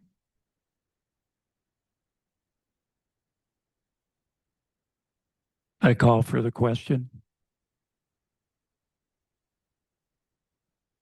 Yeah, I thought we were looking for changes. So I thought we were looking for that minimum, right, to be added, and then. Have a minimum. I won't have information on a maximum for you by the second week in February. You won't. Okay. No. All right. And then you won't have any changes to any of the other sections that Not could unless be, I. because that would be later in the year and or towards the end of fiscal year 2026. Correct. Okay. So that's really what I was seeking to see, so that we could have more of a cohesive, formalized policy that we could review in totality. So That'll that's take kind of me- what I was hoping to see That'll out take of me a this. longer. Yeah, okay, and I do understand that, but when I brought that question forward, that's what I was seeking. So to clarify out of this conversation, that's what I was seeking. I think, But I understand that was different than the other commission members. So I want to clarify. procedurally, to back up to Commissioner Dorsey's motion that's on the table, and correct me if I'm wrong, Commissioner Dorsey, but I think your motion is to defer this item as is with no recommended changes until the second week of February, which by then, with the expectation that we will have done end of year balance transfers and have a complete 2025 book, if you will, for you to look at in conjunction with this same agenda item as is, no changes that you're proposing as part of your motion. Did I understand that correctly? Okay, I'm seeing a head nod, yes. So Commissioner Anderson, you seconded that motion. So I think, if that's not how you understood it and that's not what you wanted to support, then that's a procedural issue for us to determine whether you want to maintain your second for Commissioner Dorsey's motion or withdraw the second. I do support Commissioner Dorsey's motion, but at the same time, I do understand that what I was suggesting is also a little bit of an outlier. And so oftentimes we don't get what we would like, right? Which is, I would like to see the full policy, but I may not get to see the full policy in its totality. And that's okay. So if we move in a different direction, I'm also okay with that. But your second to Commissioner Dorsey's motion stands. Did you just remove your ask? Is that what I heard you say? No, It's still on the table? Okay. I think we have a motion and a second. I think we were checking to see, Commissioner Anderson, if you wanted to withdraw your motion because of what you've heard from Commissioner Dorsey. It still stands. Okay, just confirming. Any other comments? All those in favor of the motion signify by saying aye. Aye. Aye. Those opposed? Nay. Nay. Hey. The motion fails 3-0. 3-2, thank you. Sorry, all these numbers. Do we have any other motions? This Commissioner Reed, I'm going to clarify, and I acknowledge that I said before that I was not opposed to deferring, but as we sat here and talked about it more, for me, deferring without a purpose is something that it doesn't really make sense to me. There's no recommended changes for staff to bring anything different back to us, and I'm struggling to understand what the end of the year information will change about that. So I didn't support the motion because there's no changes requested explicitly. So where I stand is I move to adopt the revisions to section 3.4 of the Douglas County Finance Policy as presented by staff this evening. Second.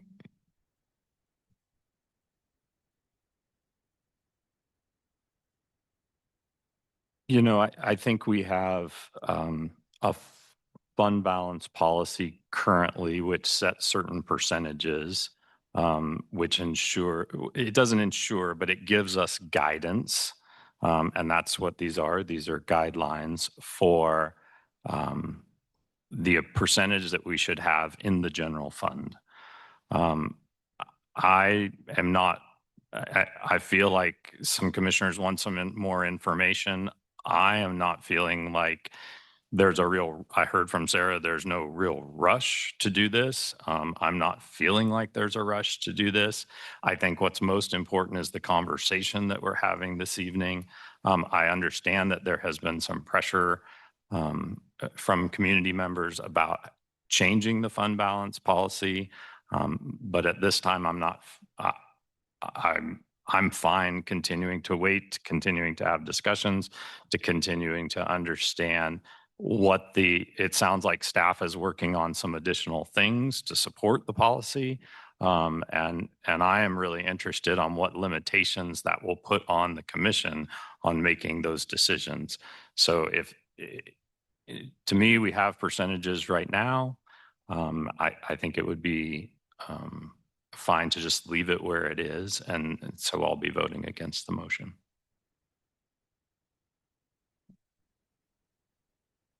Any other comments, questions? I'm a little confused. Didn't you just vote to not defer it? But now you're wanting to not vote. I'm not Right. voting for it either. Okay. I think we've heard from staff that they are going to be bringing us more. And so I expect that we'll have more, and then we could vote on a policy then. I would just like to clarify, so the commission is aware that we will be out of compliance with the fund balance policy for the majority of 2026. I appreciate the head nods from the majority of the commission. Yeah, I appreciate that, Sarah. And I think, you know, as we think about what a fund balance policy is, it's to protect us against risk. And while some would say it means that our fund balance policy is too high, we could do it lower if we want. There is nothing that keeps us from not going below that 20%. Staff could come to us or 25%. Staff could come to us and say, you're below 25%. And we could say, we don't, okay. and we could still reduce it. I think these are guidelines for us. I understand some think that they're like laws that we have to follow and there's penalties if we don't. Maybe there are political penalties, but these are not things that I think it's a guideline for us. In my opinion, I heard staff was continuing to work on policies and will continue. There's quite a bit in the GFOA guidelines for general fund, and we'll need to continue to work on that. And I guess my thought was, I'm comfortable with what is being proposed here as a starting point and a learning point, and I'm happy to reevaluate it when we have year-end books also. So I'm not terribly bothered by the original motion that we had, just didn't see that we had a particular purpose for that. As far as delaying this until we have the entirety of a fund balance policy, I'm not in favor of that. Okay. All those in favor of the motion signify by saying aye. Aye. Opposed? Aye. No. Name. It fails 3-0.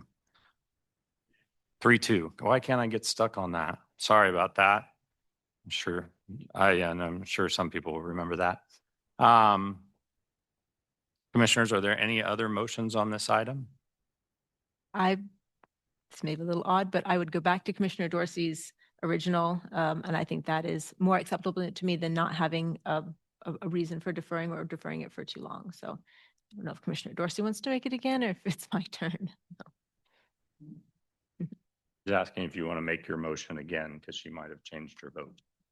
Yeah. So we have no action, and that's fine. Okay. Moving on to the next item, which is a Burt Nash supplemental funding request for the Treatment and Recovery Center. Thanks, Commissioners. I'm going to move Bob Tryansky into the panel, and he is going to introduce the item, and then our friends from Burt Nash are going to have a presentation for us.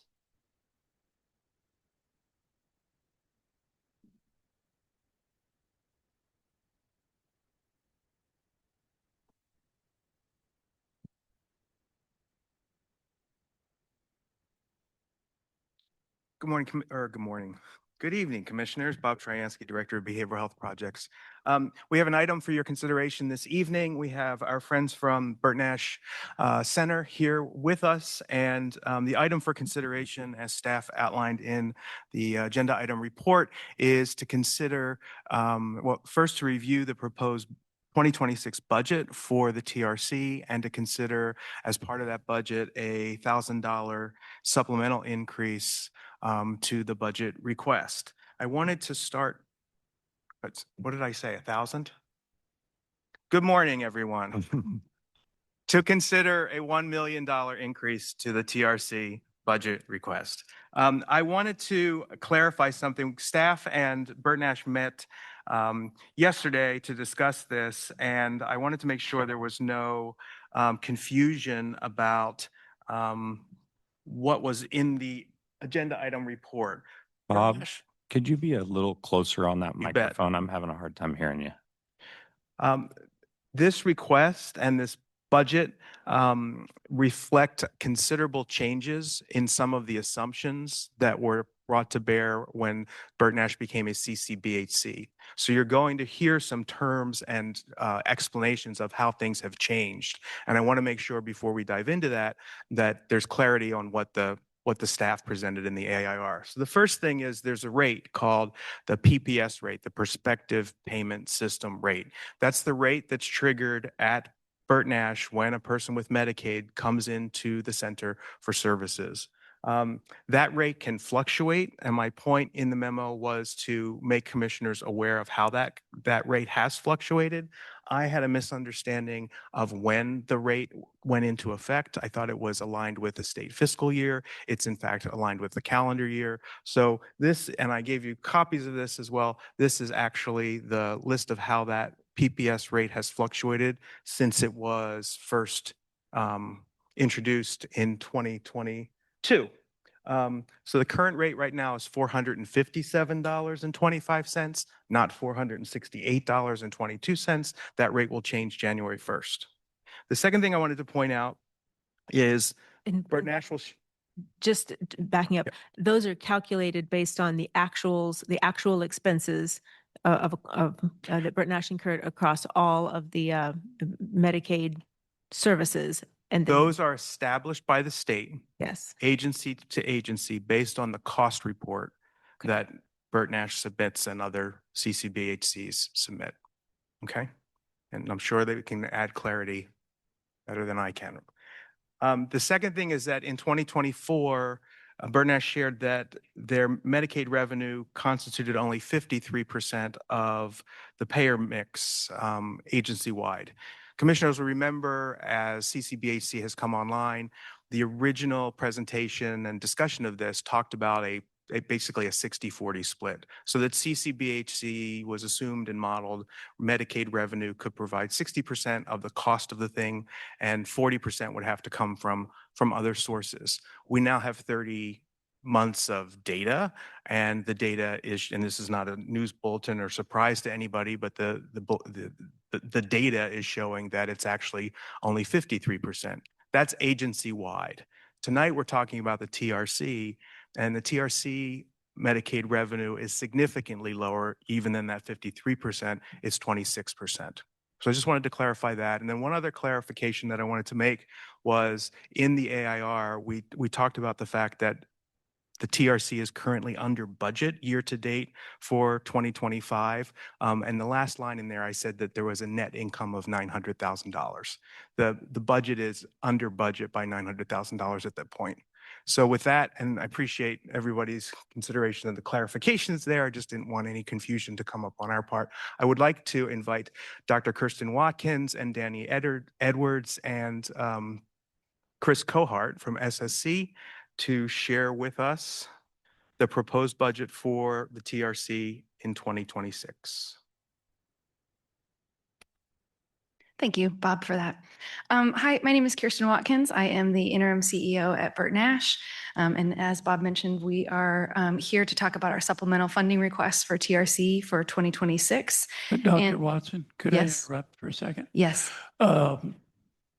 Many people in the room don't know you well. I was just wondering if you could review your educational background and the last 2 or 3 jobs you've had. Yes. I am a clinical psychologist by trade. What that means is I have my master's in counseling psychology and my doctorate in clinical psychology.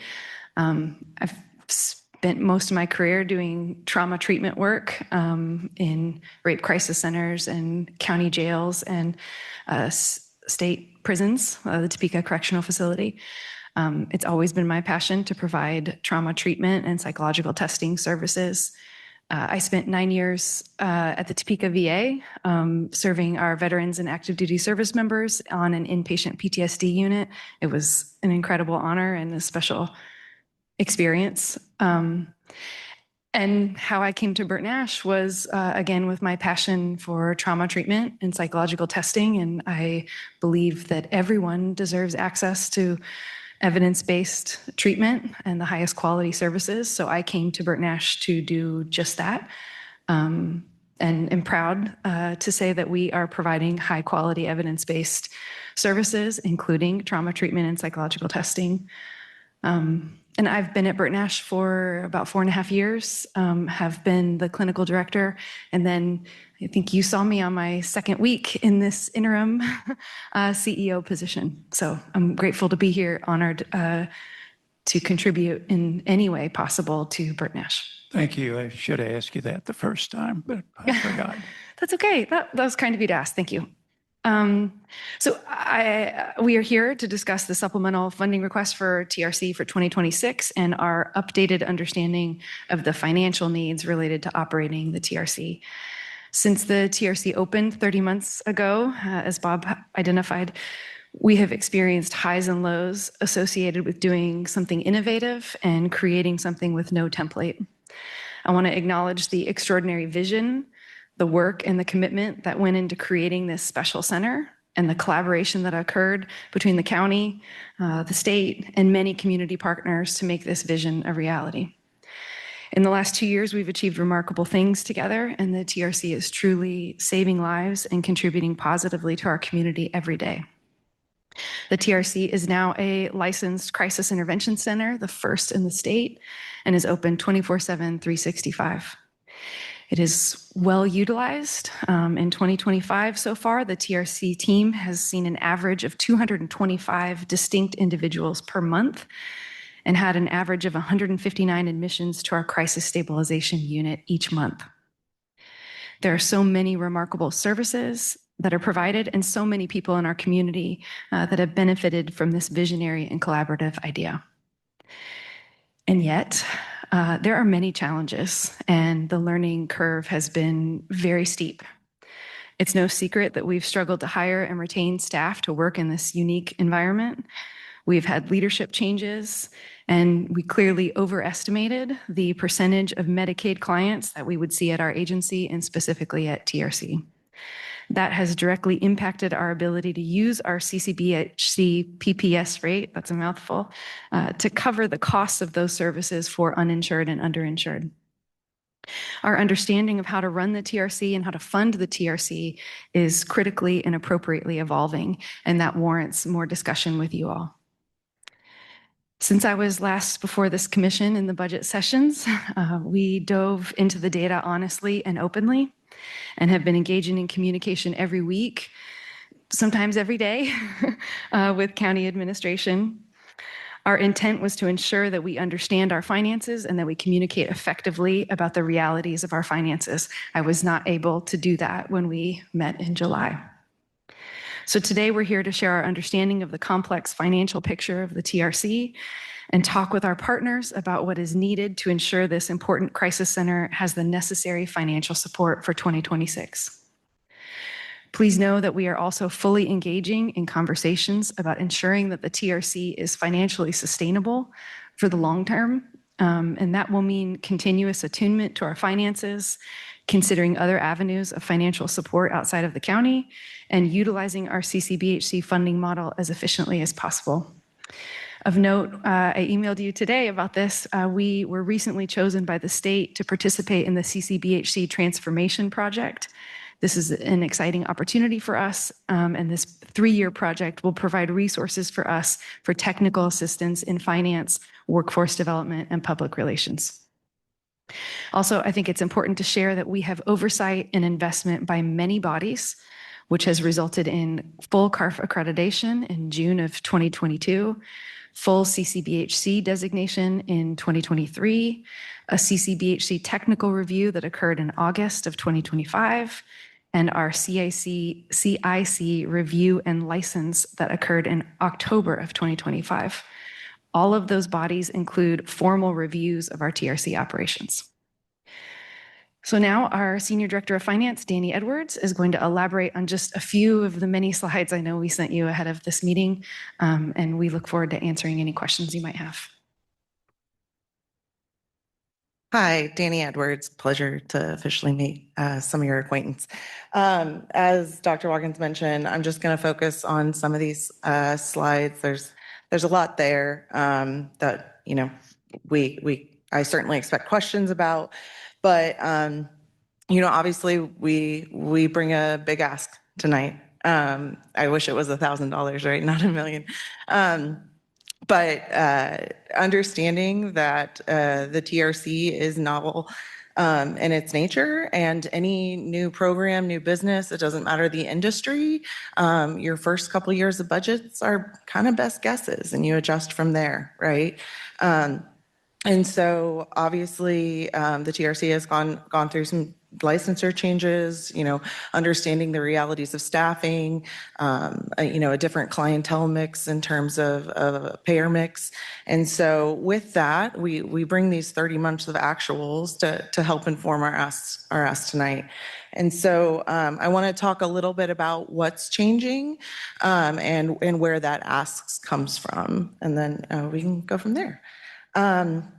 So with that, I'm really starting on slide 4 to talk about, prior revenue assumptions.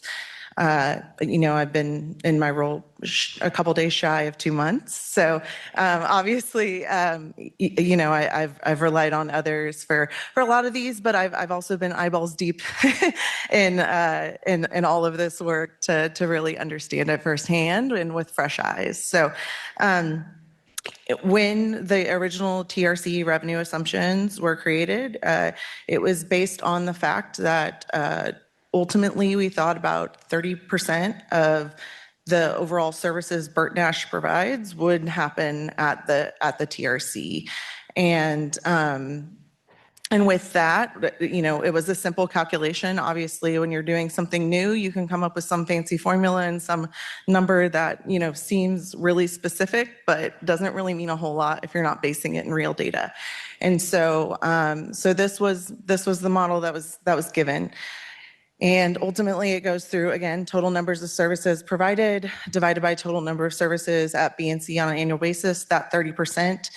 That then taking the estimated BNC fee-for-service revenue, that's inclusive of the PPS rate that's been discussed, but also, commercial and sliding fee, things like that, which aren't a big population of the TRC either. So taking that whole revenue, multiplying that by 30%, and Bert Nash, allocating 30% of that fee-for-service revenue to TRC.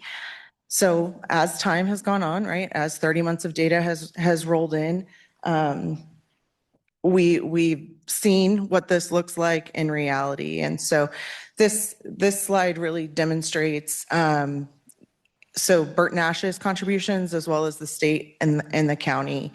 And so the TRC operates on a net zero break-even basis. And so even if we're under budget, there's no net income to be had for that, right? It just means the dollars we're allocating over to the TRC is less. And so in 2023, obviously the TRC came online, a little goofy year. The direct fee for service revenue seen in the TRC was negative, actually.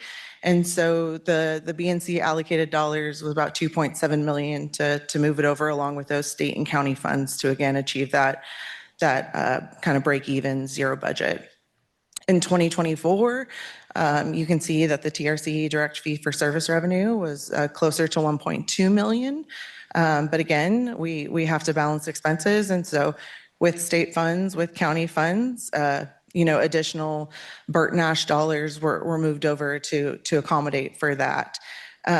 This wouldn't necessarily present an issue, right? If our original assumptions about payer mix and Medicaid clientele base held true. In fact, they didn't.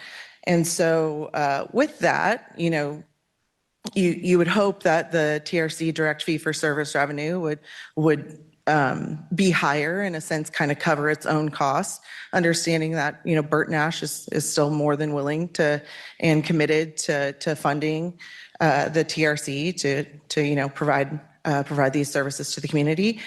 And then as we roll into, the 2025 forecast, obviously we're inching closer towards the end of the year. We again see the TRC direct fee for service revenue pop up just a little bit, a little closer to 1.3. And again, that Bert Nash contribution is a little higher as well. And again, understanding that a lot of things have changed in the last 6 months at Burton Nash. Some of the things as we go into the 2026 budget, obviously salaries, personnel is reduced, things like that. And so it's hard to do the apples to apples, right? There's a lot of moving parts, and this is a complicated thing, but I would like to say that we've spent a lot of time on this and feel really confident in this new ask and this new model going forward based on the data we're seeing. And as Dr. Watkins said, this is our ask for 2026. I would love to come here, in the future and not need that money, right? Like, we have a lot of different avenues that we're pursuing in terms of other community partners, our internal AR work, in terms of recognizing revenue. So, this isn't the expectation of I'm asking for $1 million and I expect that $1 million going forward, right? This is for us to be committed to providing this care in the year ahead and giving ourselves time, again, understanding the broader, financial picture of Burton Nash. And so to talk about these updated revenue assumptions, again, kind of talked through how things have changed, what we've seen, and ultimately that's how we arrive at what you see in the bottom at purple is that 26%. And so that adjusts down, like I said, Burton Nash's original assumptions of 30% to 26%. So ultimately, right, that's us contributing less fee-for-service revenue than we have in the years as we've shown. Still, 48% for the current year and going forward. And again, I would love to see that number grow in the future, but we have a fiduciary and a fiscal responsibility to Burton Nash proper to make sure that we're, holding both things in concerts need-wise. And so with that, the formula doesn't necessarily change except for the fact it starts to get into the fact that the TRC clientele base is very different than Burton Nash proper, and the fact that it's a lot of uncompensated care, right, or underinsured or uninsured clientele. And so again, that Medicaid number that was mentioned, that 53%, that's not the reality at TRC. And so I'd love to cover dollar for dollar the difference, but again, to make this work as we continue to grow and learn and how we provide this care and these services to the community, there needs to be an adjustment to make sure that, like I said, we can fulfill that fiscal responsibility to both Burton Nash as a whole and the entire community and clientele it serves, as well as the clients in the community that the TRC obviously provides. Into that, I'll just move on. Oops, did I go too far? It doesn't like that slide.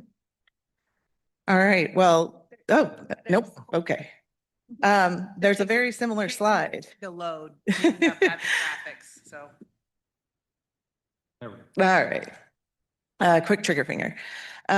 So again, this one brings into that 2026, so that next budget year that obviously we're presenting tonight and some later slides. But again, I think this slide lays out a pretty transparent picture of where dollars have come from.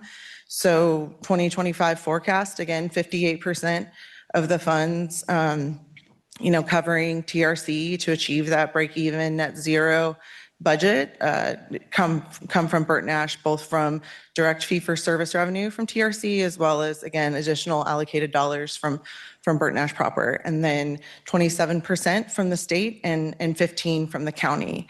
And so looking forward to next year, you see, the 7.1 million that will contribute by the end of this year drop to not quite 6 million.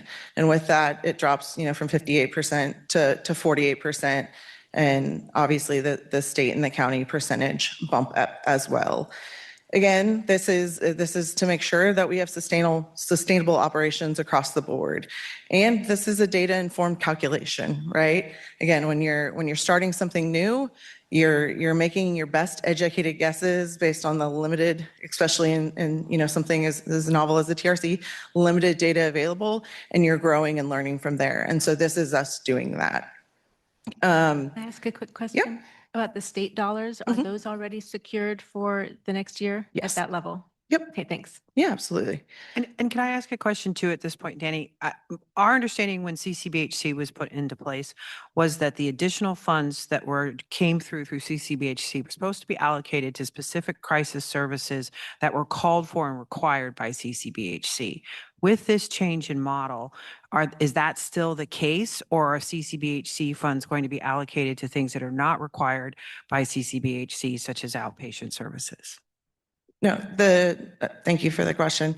The CCBHC funds will still be allocated to the crisis services as they have been before. Again, this is more or less. Do you have a mix for for all of Burt Nash that you can show us at some point? Not tonight. Yes, yes. But I think that would be helpful for us to see Yeah, what the absolutely. new distribution is. Yep, for sure. So with that, I was gonna just jump forward again. Can I ask some questions? Sure. Well, if you go back one slide, another slide, the one with the numbers on. Yes. Oh, there we go. Okay, so the 1.158 million, that is people who walk through the door at the TRC and have Medicaid, correct?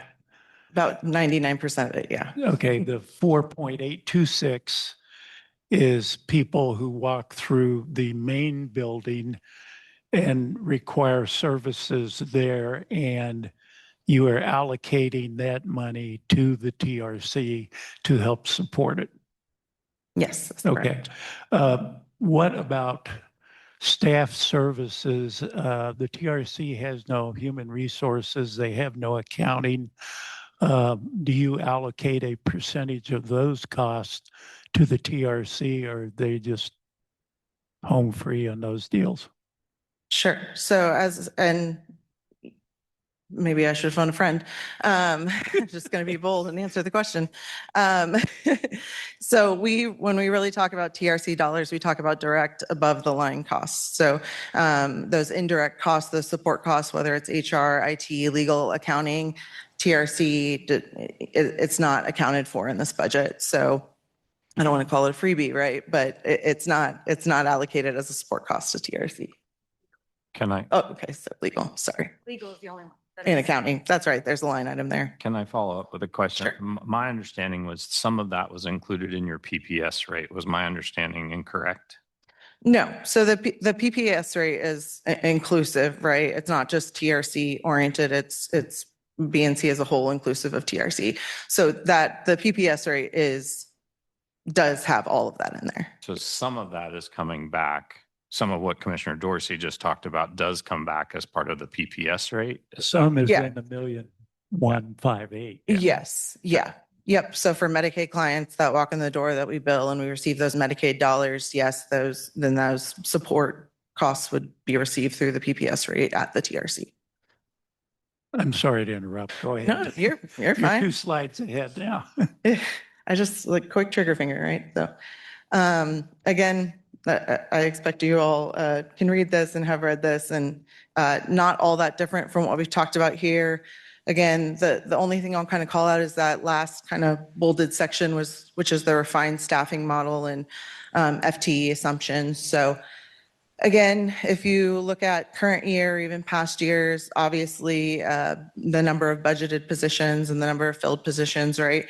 There's been a pretty large variance there. And so going into this 2026 budget, we based those position budgets on actuals that we've seen instead of carrying forward the models. So again, trying to use the data we have to make smarter budgeting decisions and again, make this more accurate as we continue to learn about what we need to be, 24/7, 365. Question I had on the 25 what you think will be your actuals. You're saying that doesn't assume full staffing, that is based on current staffing? For 2026. No, I mean, you've got a forecast for 2025. Yes. The question is, maybe go back to that slide again. Do we have I don't know that I had the forecast Oh, in there we terms go. of that. So that the forecast is inclusive. So that's a forecast learns as you go, right? So it incorporates year-to-date actuals information and then makes the assumption to carry it out for the whole year. Okay, so the assumption is you're going to be down people and you Yeah. may not have a medical director Yes. So on board. yeah, so if you were to look at a variance of just 2025 budget to forecast or year-to-date Gotcha. budget to year-to-date actuals, you would see an underrun. And that was the 900 Bob was talking about, your understand. Yeah. So yes, absolutely.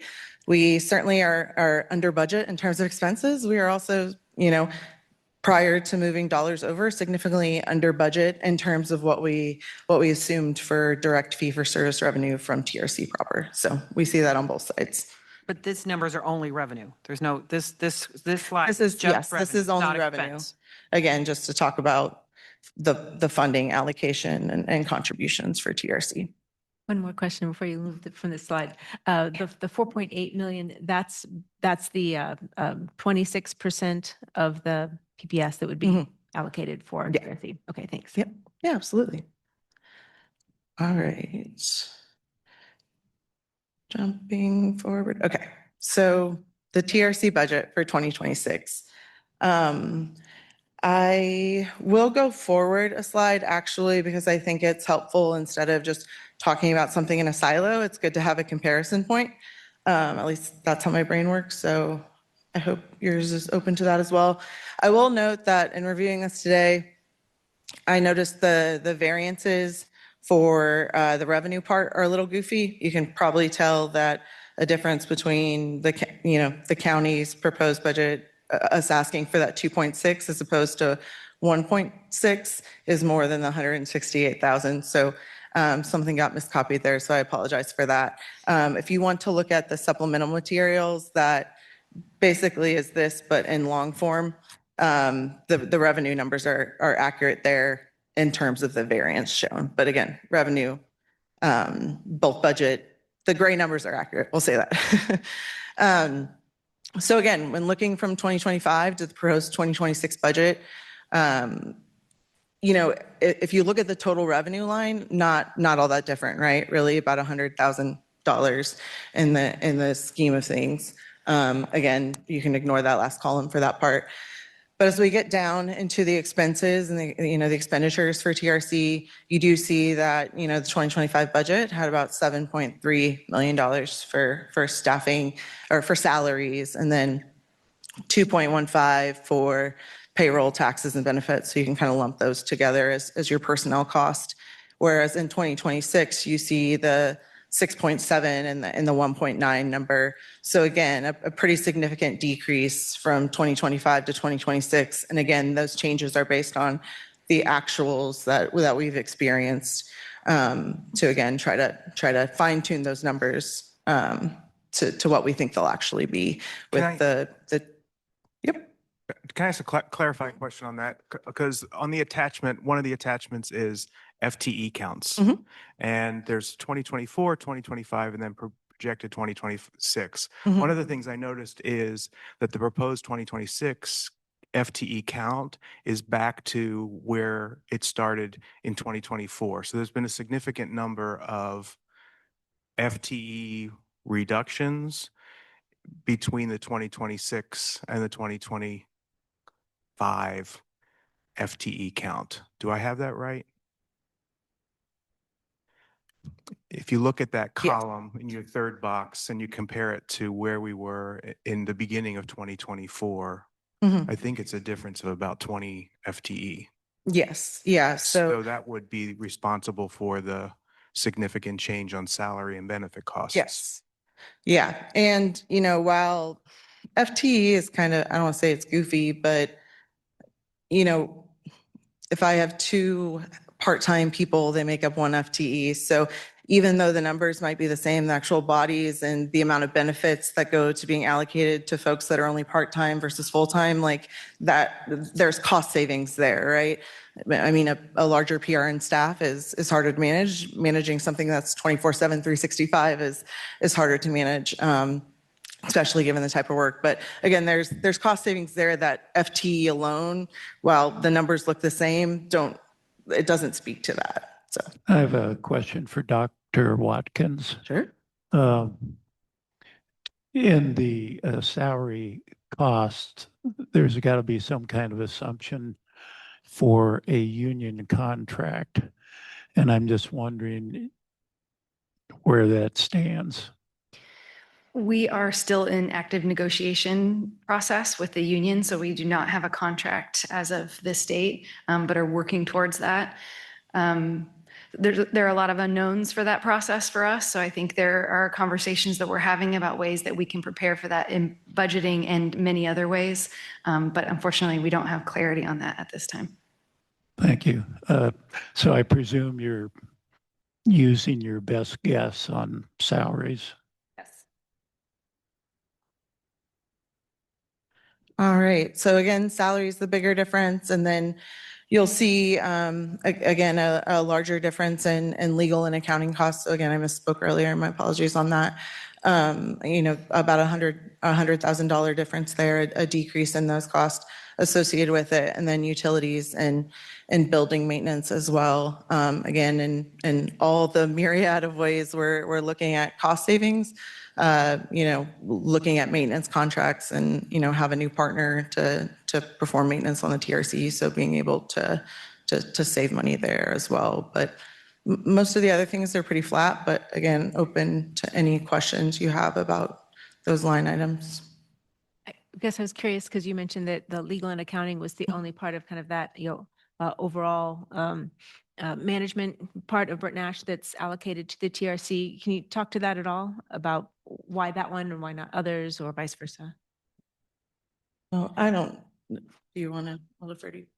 I'm not sure exactly how that started. Again, I kind of came in midstream for some of these things, but I do know that we have had extraordinary legal costs associated with the TRC related to things like workman's comp and employment issues. So we have accrued more costs there, and we thought it was prudent to continue to allocate some funds specifically for those legal purposes. So those expenses have been greater on TRC than they would have been for the same number of FTEs in the rest of Bert Nash. Is that what you're saying? I'm not positive of that. A head nod. I see a head nod also. So I would say yes, I'll defer to our board president there. Yes.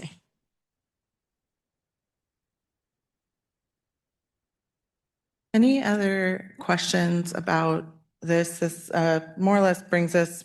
The next slide is questions, and given my recent track history with touching the computer, I'm not going to do that. But again, open to any other questions for any of us. Or Chris, I don't know. No, I think he's covered it great.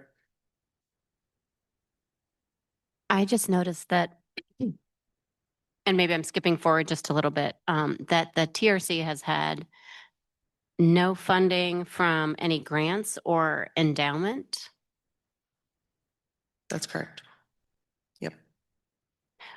Will the TRC be seeking any grant funding? Because I would just think with its operating model that it would be very well suited for grants.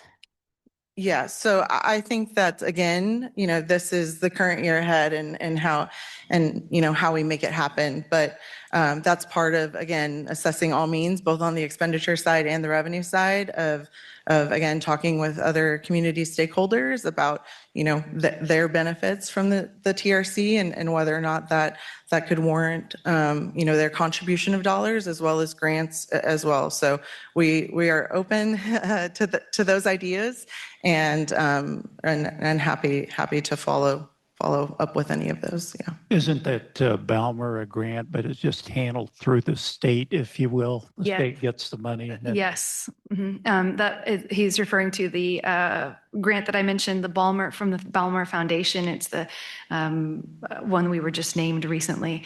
So that will come through the form of support services, not actually funds directly to us. Oh, okay. And well, you say no funds, but what kind of support are they envisioning? Specifically for finances, public relations, and what was the other? What'd you? Workforce development, finance, workforce development, and public relations. So similar to the process that we completed in August with the CCBHC technical review, where they provided experts in the CCBHC model to come and review our center, meet with our leaders, and give us feedback about our utilization of that model. This will be the same thing focused on those 3 areas that I mentioned and allowing us access to those experts in CCBHC. So I'm really hopeful that that will help us be able to utilize the model and ensure that we can sustain all of Burt Nash. And then from the endowment, do we know in the future if the endowment will be investing in the TRC? I don't know the answer to that. We have an endowment committee, and that would be something that we certainly could talk about in 2026 in terms of their role. Thank you.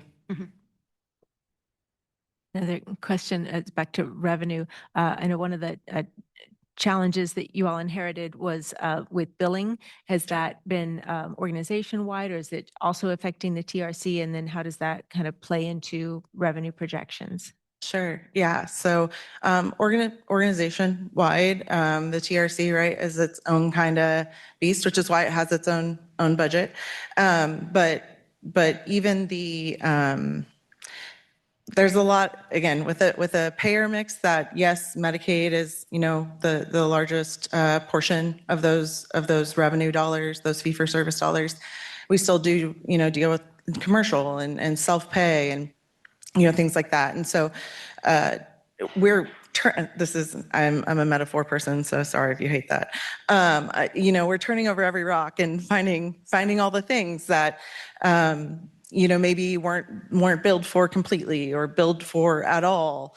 Also, some of the conversation earlier tonight talked about basically like the tools we rely on. So our electronic health record, I would love to say that it's been helpful to us in billing, but we've just had some issues with it. And so some of that, I approach all of this as like an untangling, right? Again, metaphor. You travel, you bring some necklaces with you, and suddenly you got one weird necklace. Like, I have to find where one ends or one starts and one begins. And so that's what we're doing on the billing side. And we've seen a lot of progress. And, while our EHR isn't necessarily like our best friend today, like, we're really close to some big fixes that mean our staff doesn't have to manually process practically everything.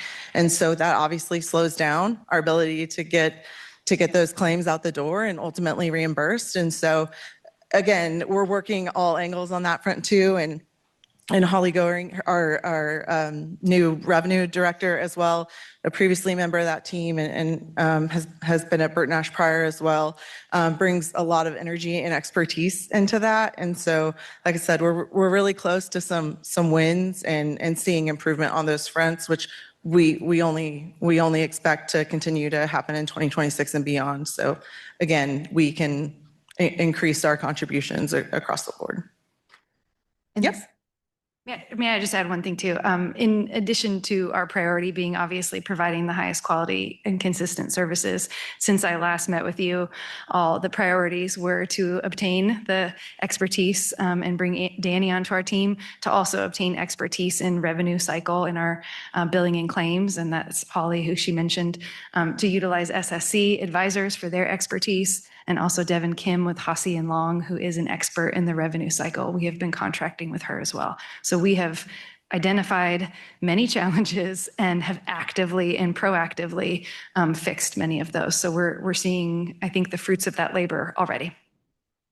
And this may be a question you can't completely answer yet, which I don't understand, but how much would that revenue, how much how much is that fee-for-service revenue off? Like if all services that could have been billed and collected had been, do we have a ballpark at all?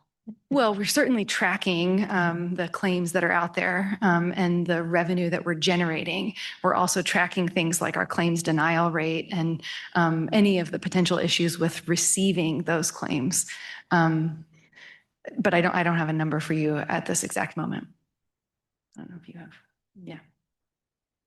Thinking in terms of how we project the fee-for-service that, actuals from, 2025 to forward to 2026 and untangling all the necklaces. It's a priority for us. I'll say that. I mean, we are certainly tracking it closely and tracking the ups and downs of that process. There have been other tangled necklaces as we're trying to fix this. And there was 1 month, I believe September, where we identified an additional problem with that process and identified and fixed it. And so there is some up and down in that, in the rates of our receivables. So like the 2025 forecast for the fee-for-service is at 1.3 million, but the proposed budget for 2026 is actually a little bit lower. But wouldn't we anticipate that, I mean, since there's funds that didn't get collected in 2025, but in 2026, many of those things will have been fixed or addressed, that ought to be higher? Yes, absolutely. And the TRC, again, being unique, right? Like if I have a storefront business and I sell candles, maybe people who love candles come buy 20 candles a year.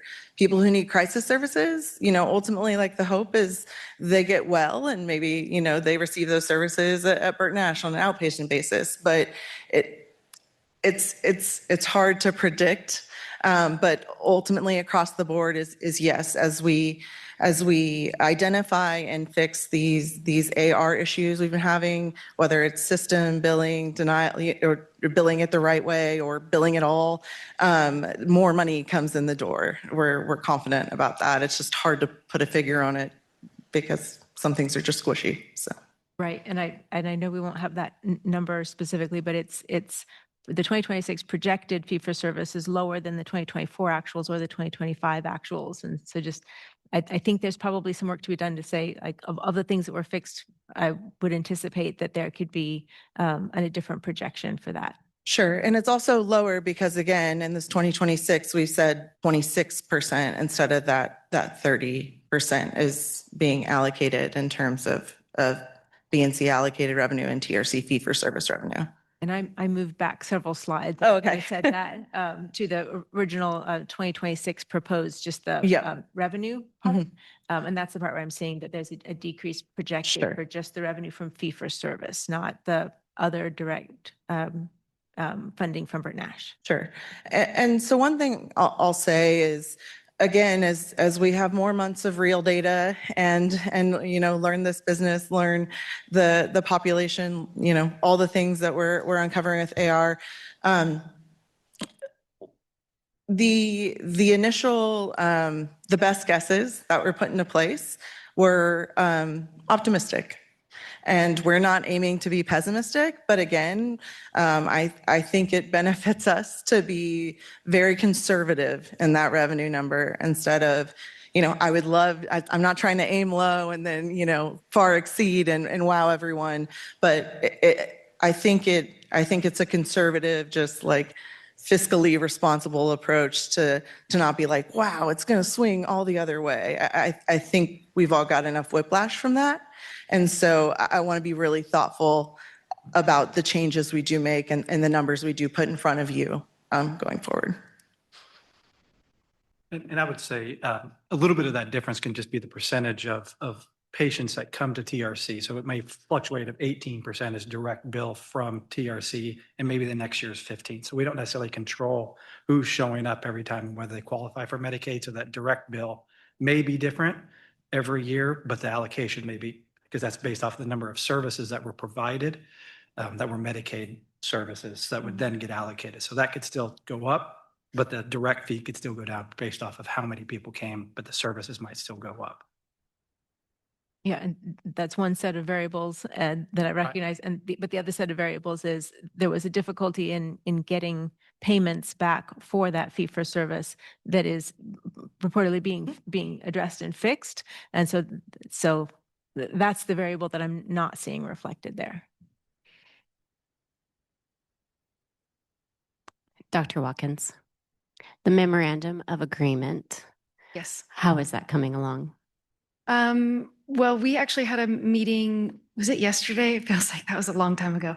I had a meeting with county administration yesterday and talked specifically about the TRC consultant. And I think it's fair to say that we got off on the wrong foot about that MOA or MOU when it was first shared. And we are now at a place where I can say that Bert Nash is supportive of a TRC consultant, and we are hopeful to have an opportunity to work with the county administration on the scope of that contract, the length of the work, and to be able to work with them on that. Okay, thank you for that update. Maybe to put a little finer point on it. Sure. The recommendation is to delay action this evening. Do you want to react to that recommendation? Yeah, I have expressed this as well. I am opposed to that. We would not be here if we didn't believe that we needed funding for 2026 and all of 2026. The original proposal in the MOU had the contract with the consultant being 6 months. And so 6 months plus the time to write that report and provide that feedback. That is a good chunk of 2026. And so again, I think it would be fair and appropriate to not make that be a barrier to receive the financial support that we need and that we have clearly identified of why we need. That's not money going out the door. It's just moving from one budget to another. The actual money isn't paid until an invoice is submitted. Go ahead and stop sharing. I don't think I was saying that, Commissioner Dorsey. But what I think I heard Dr. Watkins say was 6 months. Do you think it will take 6 months? I'll give her a second. Yes, yeah. Do you think it will take 6 months to complete the memorandum of agreement or to complete the? Oh, no, I think we could work together and identify what those parameters would be pretty quickly. The proposal was 6 months of work for that person. And when I looked at the details of what was proposed for that person to do, it would take a significant amount of our staff time and resources. And obviously I'm focused on making sure we can provide the services that we need to provide. So I provided edits to the MOU to the county administration, and my recommendation was for that to be 3 months and to have a more focused scope.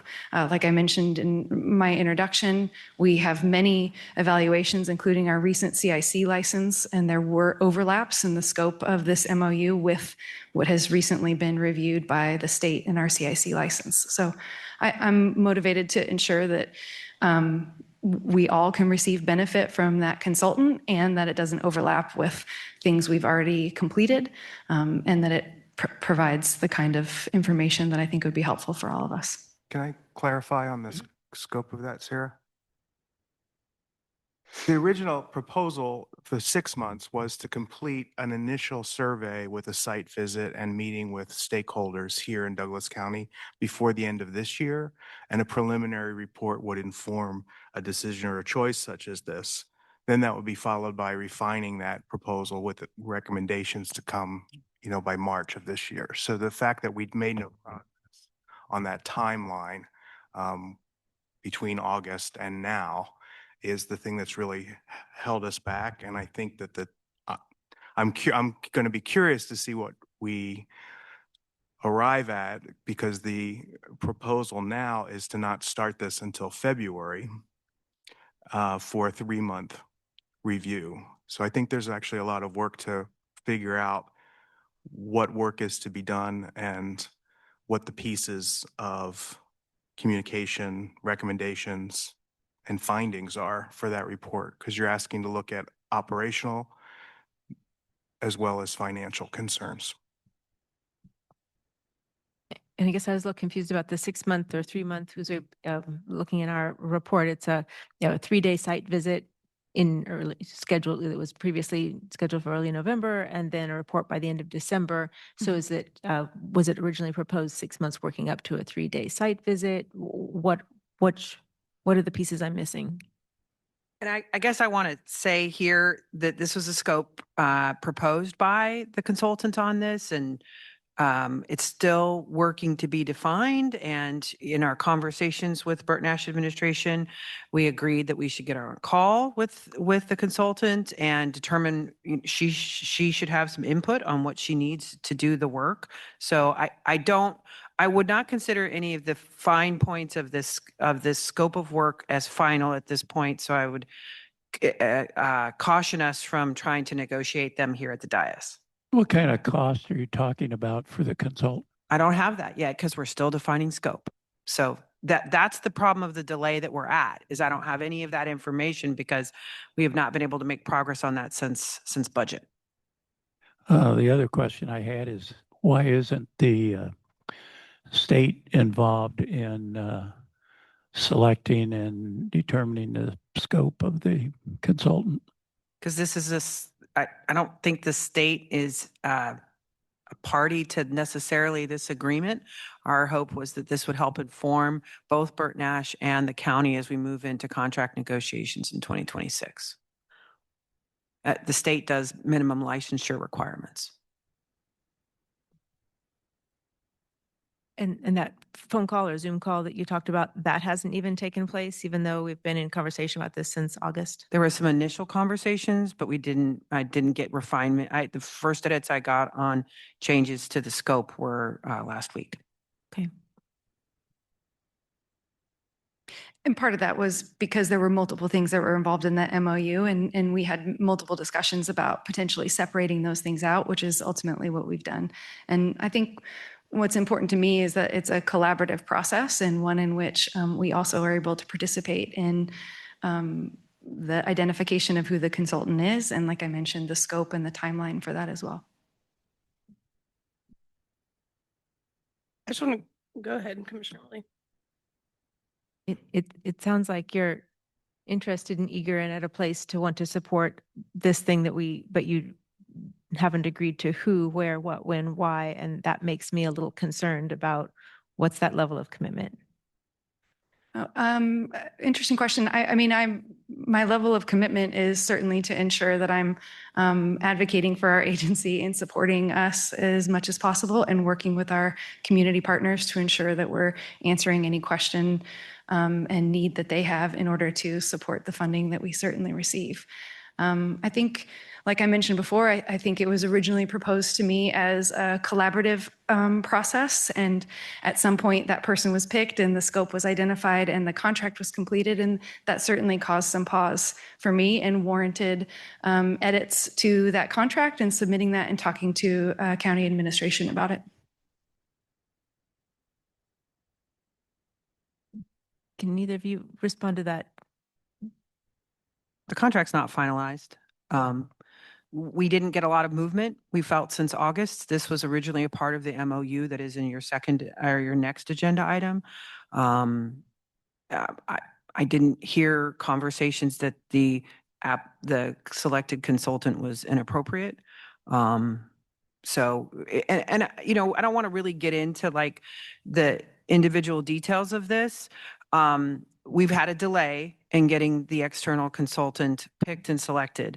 That is the basis for which staff's recommendation is let's continue to partner together. Let's continue to make sure that we get the external review in place, that we have a scope that is mostly agreeable to most parties. Yes. Is probably the way I would phrase that. I don't think anyone's going to be 100% happy with how it ends up, but let's get that process under contract and underway.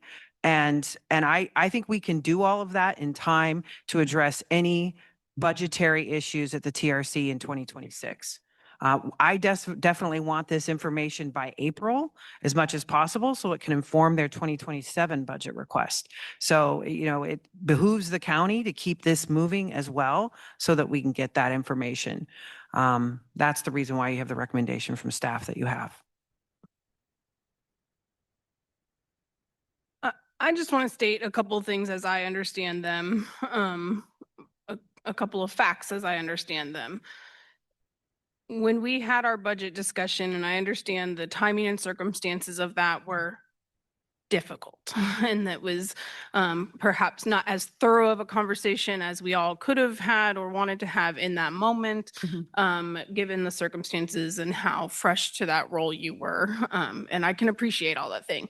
But I do believe that our conversations were clear and specific enough that, I mean, and it's outlined partially in this memo for us that, you know, the original supplemental request for 1.6 million and then got changed to 600,000. And that $600,000 request was denied by the county commission. And then we had a further related but separate conversation about our whole behavioral health sales tax fund, or behavioral health fund, since it's not 100% sales tax funded, and about different allocations and strategies for how we think about those dollars, how we allocate them. And we made a decision to allocate set aside $1 million for crisis system contingency funding, which was not specific to Bert Nash or any other organization. So I think that's an important fact to remember here. So now we're considering a renewed request with a renewed amount that matches the amount that we set aside for crisis contingency funding specific to the whole system and not just the TRC and not just Bert Nash, which is a different number than the number we discussed at budget. And I will acknowledge that this presentation and this information is illuminating, and it gives us more information than we had previously. So it is illuminating, and I find it informative. I do not find it compelling at this point in time because there's still a lot of question marks for me. And those question marks for me, I hope can be at least partially answered through a TRC review, an outside TRC review, which we did discuss as part of that budget during the budget time, and that any consideration of further funding, additional funding to Bert Nash, be it for TRC or other operations, but specific to TRC, would be contingent upon a review. And I thought that was made pretty clear from my perspective, and that's how staff really moved forward. And so the expectation was that when we were asked to reconsider probably a new different amount based on new, different, more thorough information for what Bert Nash believed was needed in supplemental funding for the TRC operation, that we would at least be in progress with that TRC review and have some information externally to work off of. And so I'm disappointed that that hasn't happened yet, and that delay brings us to this conversation of having a recommendation from staff to defer or to delay to be able to get that MOA underway and a process underway. And I just think that those facts are important to acknowledge. And I'm going to bring it back to the $1 million that we set aside was not specific to the TRC or Bert Nash. And I understand that Dr. Watkins, you and your team are clear about that and understand that. But I think I just need to state my own discomfort with the fact that we are now having a conversation about that full balance for a single entity instead of this commission having a larger conversation and a fuller picture about crisis system contingency funding. And I very well believe that our conversation was based on much of the discussion we had around the TRC, and that many of the previous assumptions were not understood to be true or should be continued forward. And so the expectation was that expenses would exceed revenues and that there was probably a reasonable adjustment to be made. But that I don't believe any of us on the commission and staff at that time did not feel like, and it feels like it's still true, we have enough information to tell us what that number really is or should be. And the review that we requested and that I thought was an explicit request, in it being whatever happened with it, so that no action was taken on that, and we are are hearing now in this live meeting that Burton Nash has, changed its mind and feels ready to move forward with that discussion and creating an MOA. I'm grateful to hear that. And I understand, the desire to want to limit the scope. And we have, to Sarah's point, interest in wanting to expedite this process to as much as possible so that it can really inform 2027 decisions. And the fact that the initial term of contract that Douglas County has with Burton Nash for the TRC is coming to an end next year. And so it's a much larger conversation, in my opinion, than just a 1-year supplemental allocation. And like I said before, I found the information presented tonight and the information that, your team and that Danny in your short time have been able to look back and try and, start connecting all of those dots and make more financially responsible assumptions moving forward. It's illuminating and I can appreciate it. I don't quite find it compelling to vote on that anyway. But the bigger hinge point for me is the fact that there's just months of no movement on what I thought was a pretty explicit condition from this commission about considering further funds for TRC somewhere within the context of that $1 million set aside for crisis system funding. So there wasn't really a question in there. Those are my comments and thoughts that have been percolating, before this meeting and reading the materials and then hearing the explanation and conversation this evening. So just share that for what it's worth. You're welcome to respond to anything you want, but I just acknowledge I didn't ask a direct question. Yeah, I appreciate your thoughts and comments about that. I think I have many thoughts and comments too. I'll try to distill it as much as possible. But I think when I was before you all in July, we didn't know how to explain the requests that was previously set by previous administration. I didn't have the story. I didn't have the why. And I think that certainly put me in a challenging position at that meeting. But since that meeting, I have done everything possible to try to understand the why and to try to figure it out. And I think the reason we are here today is because I think we have enough information to understand why that original ask of 1.6 was accurate. We can explain that now and explain the why and explain why we think that that's important for our funding and frankly necessary for our funding for 2026. I certainly was drinking from a fire hose in that meeting, so I did not take that as an explicit direction in terms of the TRC consultant from that meeting. It is not a part of our current TRC contract to have a third-party consultant, and certainly that's something that we have talked about in the months since. And my entire goal, again, beyond providing services and making sure operations is going, has been to be open and honest about everything. We have provided every bit of information. I have had every meeting. We have included everyone. We have hired expert staff. We have hired consultants. We have done everything possible in these 5 months to be as honest and open and forthcoming about everything. And so I think where I'm coming from at this moment too is we have provided so much, and I know there are still questions, but there will always be questions, and we will always be willing to answer them and provide or seek whatever answers are needed. So, Commissioner Reed, I really appreciate your comments. I will say that I did not take away from the budget process this past summer that the evaluation of the TRC hinged on any sort of funding for the TRC or Burton Nash. So I did not think that any contingency funds were sitting aside for any entity, and that any entity was going to go through an evaluation process to access any dollars.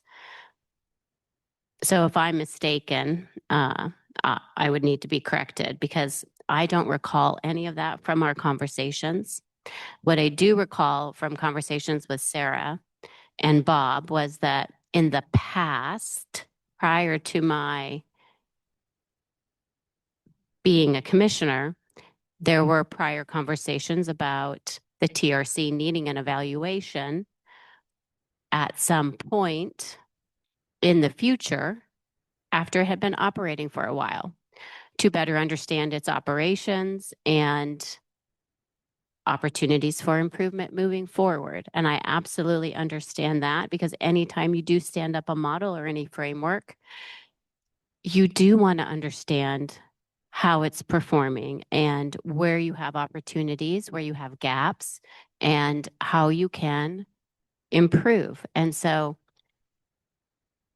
I do see a benefit in that. And I do also wonder, as I mentioned to both Sarah and Bob, when those conversations were had in the past, if we could go back and look and see when those conversations were had, do we have documentation? Do we have any notes? Were there any emails, anything where we identified any particular metrics, data points, where we wanted to track anything in particular, where we were looking forward to see anything, any measures, anything in particular that we really wanted to hone in on and take a look at moving forward. So like back in whatever year it was, 2023, possibly 2022, we identified X that we wanted to look at in 2026.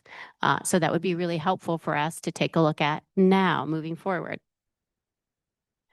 So today, right, as we're looking at what we want to study moving forward, anytime we want to collaborate and develop a collaborative process, ideally, we come together, we sit in a room together, and we develop a scope of work. And sometimes things don't always go the way that we want it to. Sometimes we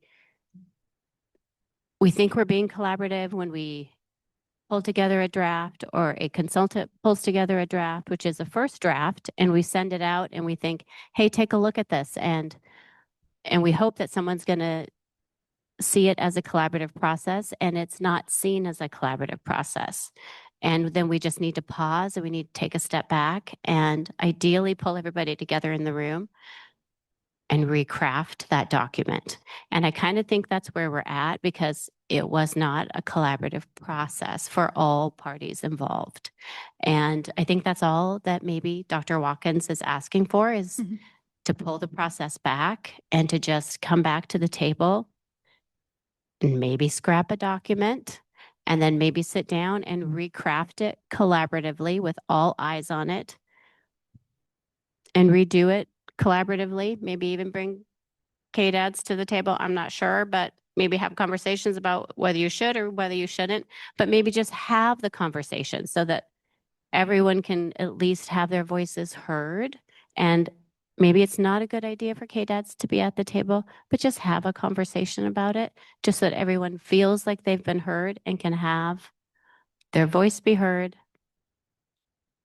figure it out, and then move on. Commissioners, I do believe that moving forward, we can work out a scope that both parties will find acceptable. But I worry about the motivation to do that if there's no funding attached to the completion of that scope and the completion of that work. Let's set a date. I'd love that. I'd love to have a commitment that we will be under scope of a contract and under contract by a specific date. Could that be done by end of year? Yeah, certainly. I think we already are Next making 20 days. I'm willing to do it if Bert Nash is. So let me, I'm starting to negotiate here, always a great spot to do that. So I understood, Dr. Watkins, you say that the funding is very important. Yes, certainly. And I also heard you say, and can only imagine what it felt like in our budget hearings, and that we might have amongst all five of us and board members here different opinions of what happened in that meeting and what the expectation was. Even if we have minutes of it, we might all have different ideas of what that was. And so, and yet, I think in my mind, Sarah makes a good point. Like holding that funding the pressure of getting that funding causes us to kind of move a little quicker. It sounds like there's clear expectation now that having that evaluation is very important for the funding. And so I'm interested, and it may not be a good thing to do here, but it may be good to to talk to your finance people, to talk to your board and say, okay, how long can we go until we need some cash on hand, right, to do that work, so that we know we've got to get something in agreement, as Commissioner Dorsey said, by that date, right? And maybe it's not, I mean, there's a lot on here that needs to be completed, and Bob went through of step and step and step and step and step. To me, that would be really, I mean, I'm going to guess that would take an entire year, right? And I don't think you want to wait, but I'm interested to see if and I want to hear from administration and from you, if there is a space that you could create a timeline that we could both agree to. Because what happens as a commissioner here is it comes with pressure. Like if we just delay and then we show up here and say, we really need the $1 million, right? Then that tactic worked, right? I don't think that was a tactic, but you can see maybe how it feels that way.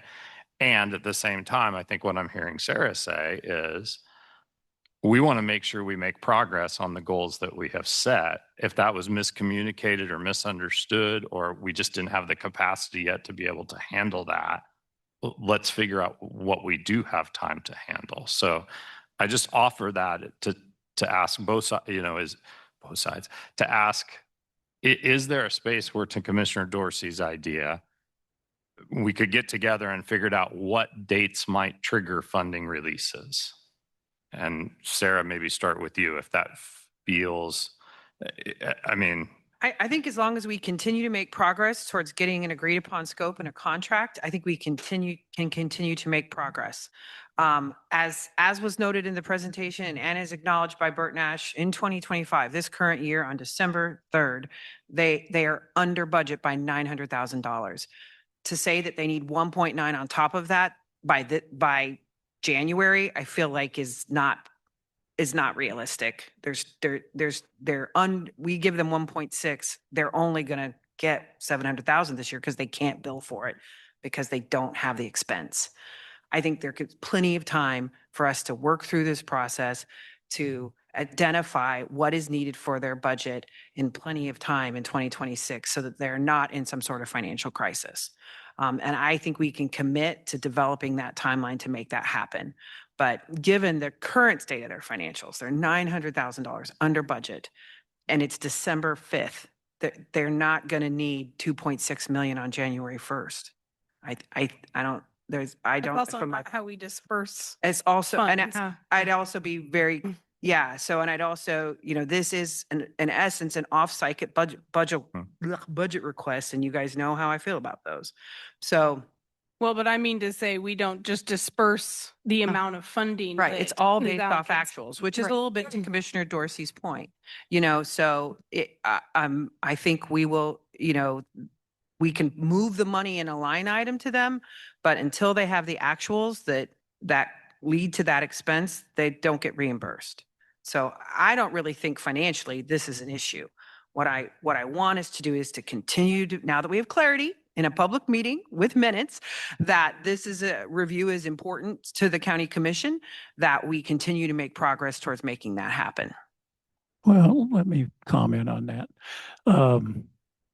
How can they prepare a budget for 2026 if $1 million of that is questionable? You're going to have to cut services, right? Well, I mean, I would say they built a budget that included $1 million of funds they didn't have available.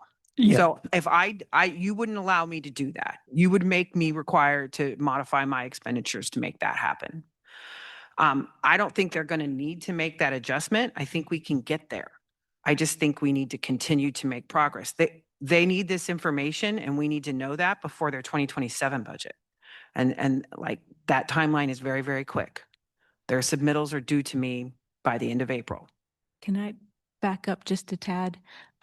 I think I can definitely say I, and I think I can say we, and people can correct me otherwise, but I think the commission is really dedicated to a healthy TRC, to a healthy Bert Nash. And I think that the reason that these funds were set aside at all was because we want to be part of that process, and we want to make sure that that the project is whole and is right and does what it needs to, and is supportive of the staff that work there and do incredibly difficult work, and for Bert Nash as a whole.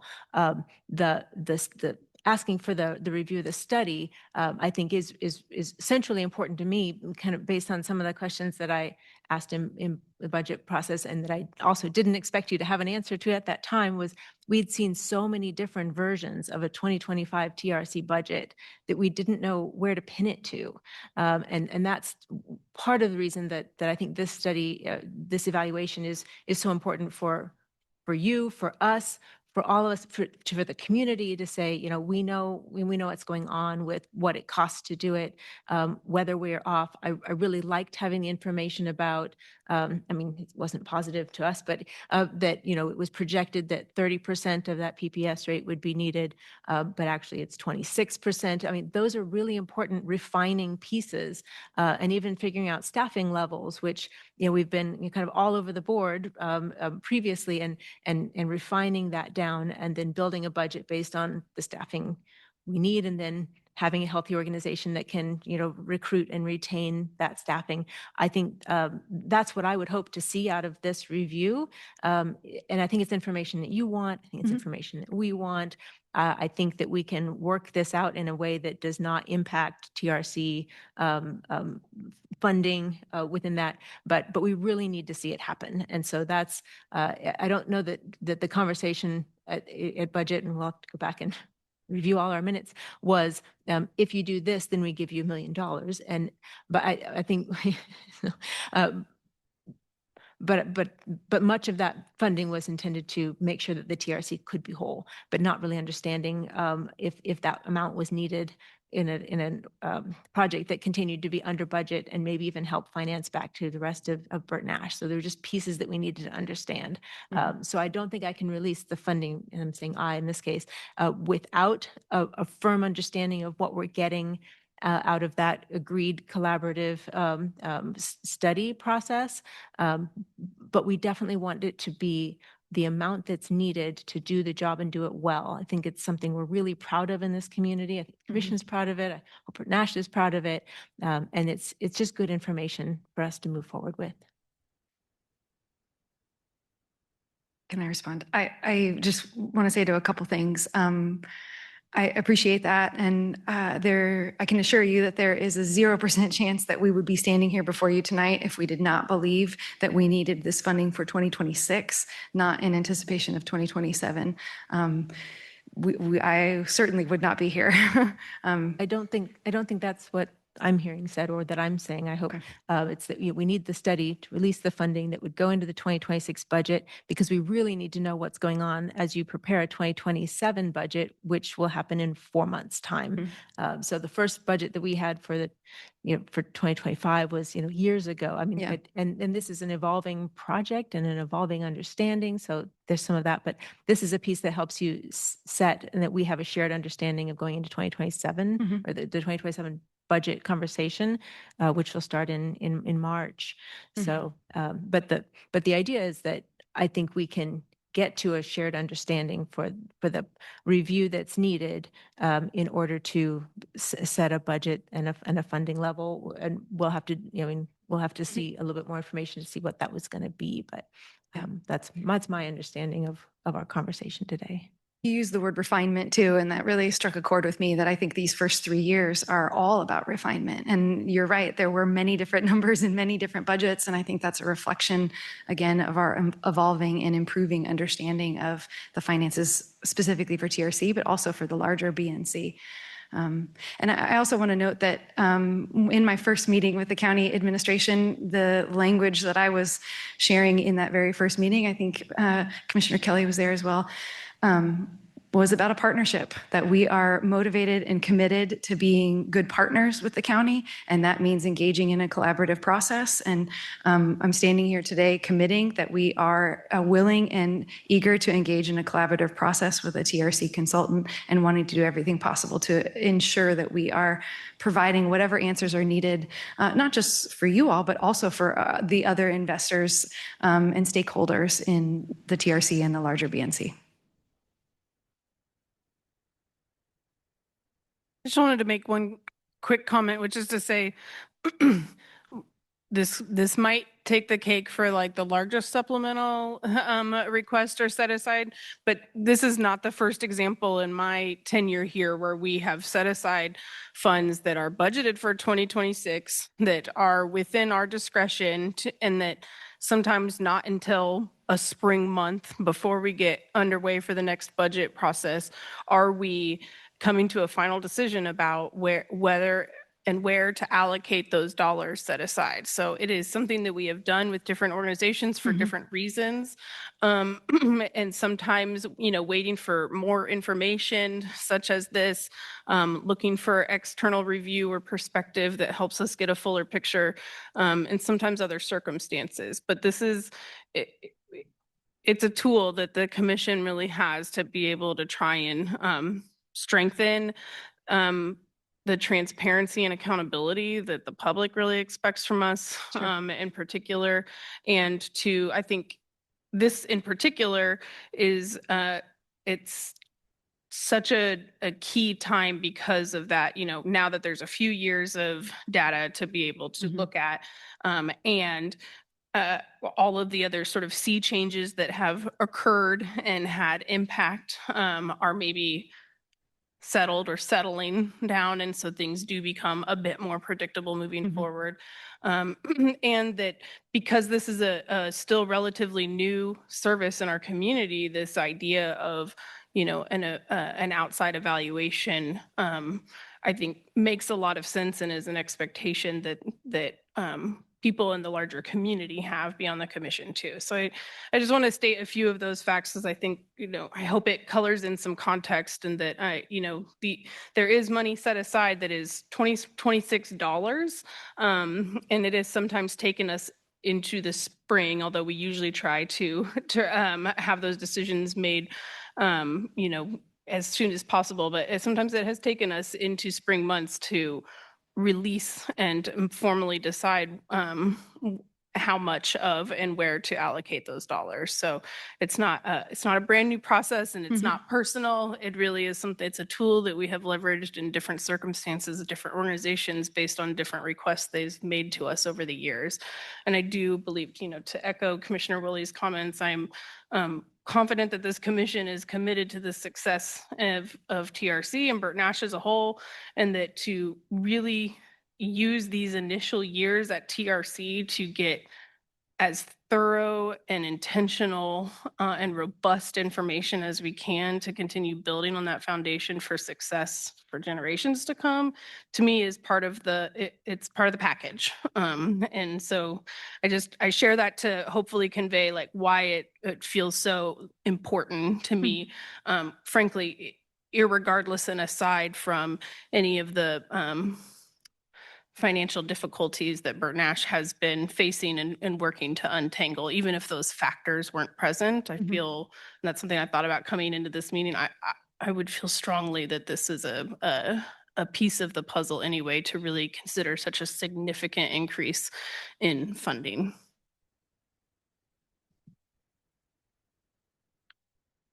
We've been going at this since 5:30. It's 8:36. We want to take public comment, but I wanted to check in with commissioners to see if we might take a 5-minute break and then come back with public comment and action on this item. Does that sound good, commissioners? Okay. So we will recess here until, well, let's just make it 8:45 and we'll come back and get started again.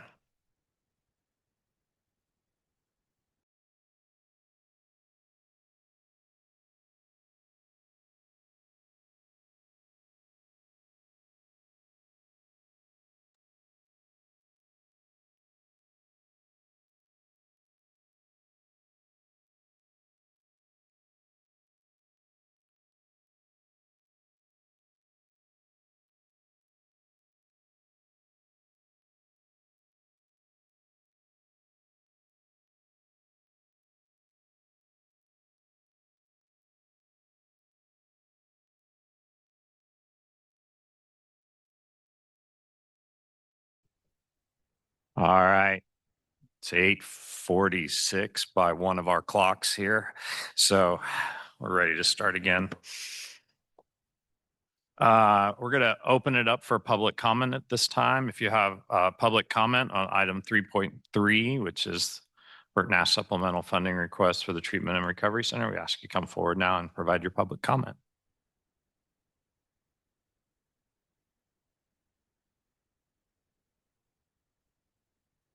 John Ims, 66049.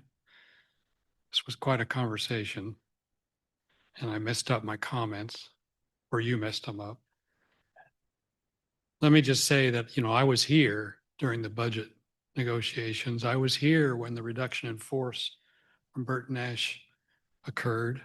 I was here when the board, back when the old CEO left, wrote a letter and said that they were intending to improve the core financial tracking functions, such as deliverables for budgeting, audit prep, and financial statement reporting. And those are very specific metrics of improvement. I was here when the board said we'll do it ourselves, and I objected. I didn't think that a board that was part and parcel of the organization that caused all those problems should be the ones to investigate. And I was here when the negotiation came back, says, no, we'll hire an outside consultant.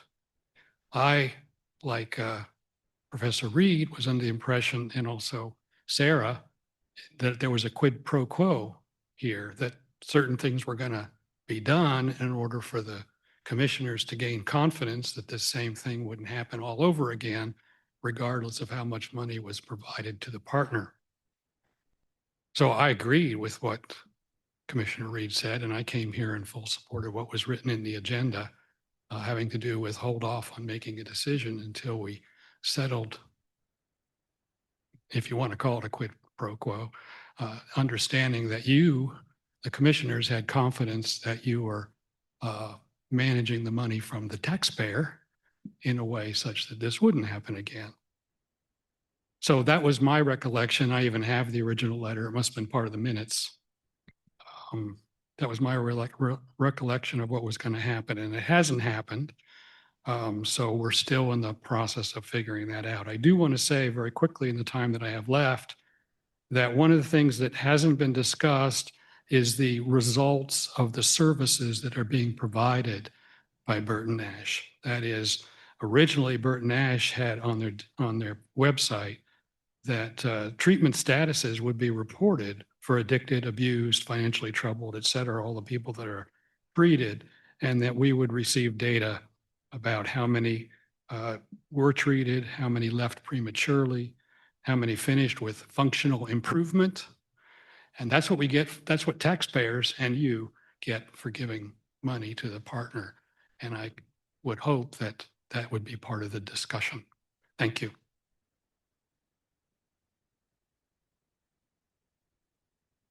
Other public comment?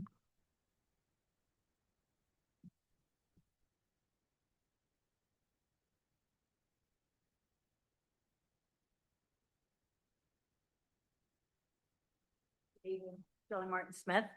I live at 66049 zip code, and I'm here to speak for myself as a citizen and a former board member of Burt Nash from about 1994 to about 2000 something. And I had the privilege, this will date me now, I had the privilege of being friends with Sandy Shaw. And I had the privilege of working on the search committee to get David. And I also had the privilege of working for David to find Patrick.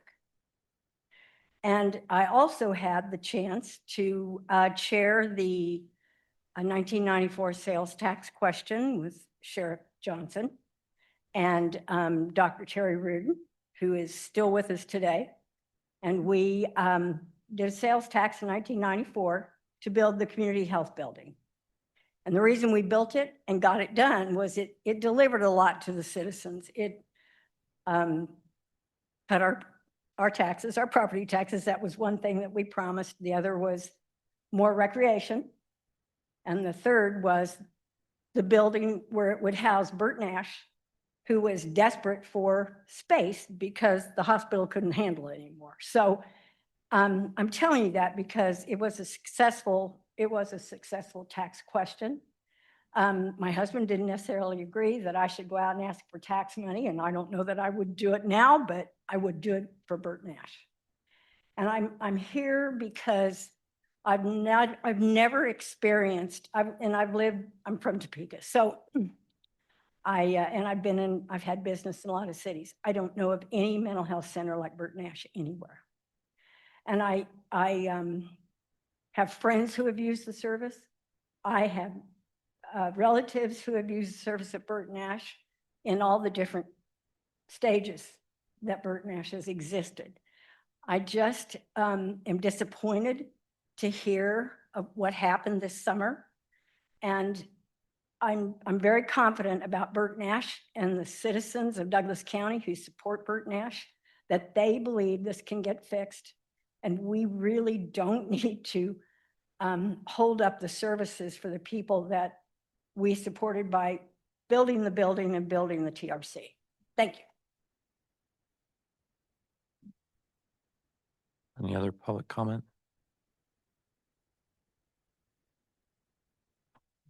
Anyone on up? Yeah.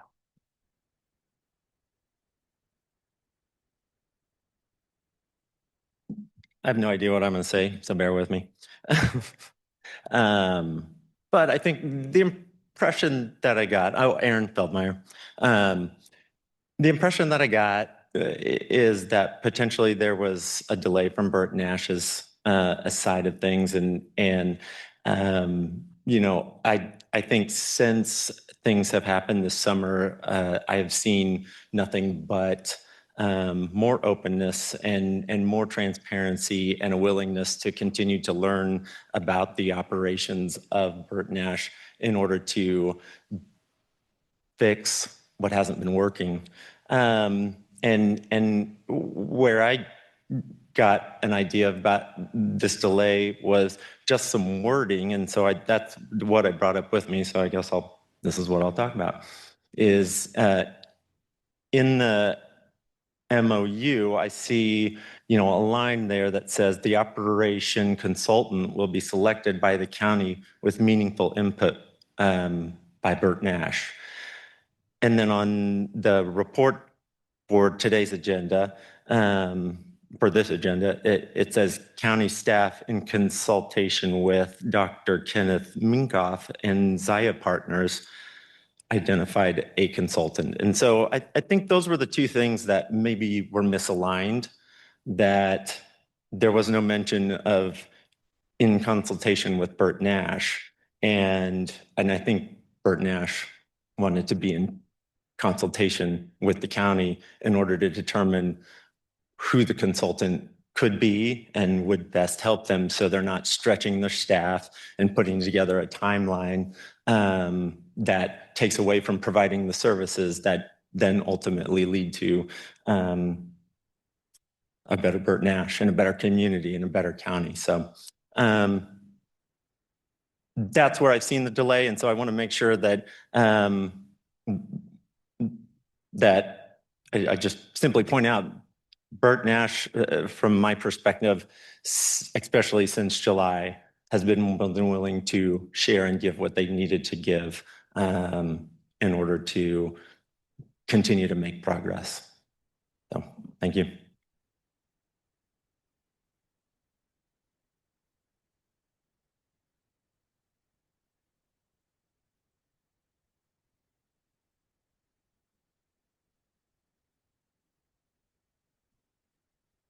Good evening. I'm Ron Schneider. I'm a member of the board of directors for Bert Nash. I've listened to both sides here, even though my priorities and commitment are to Bert Nash. I think both sides have had misunderstandings. Both sides have legitimate complaints. Both sides have a common interest. Having said that, I talked with Dr. Watkins briefly out in the hall, and Dr. Watkins, I think, has a proposal. I hope I'm not putting her on the spot. That's it.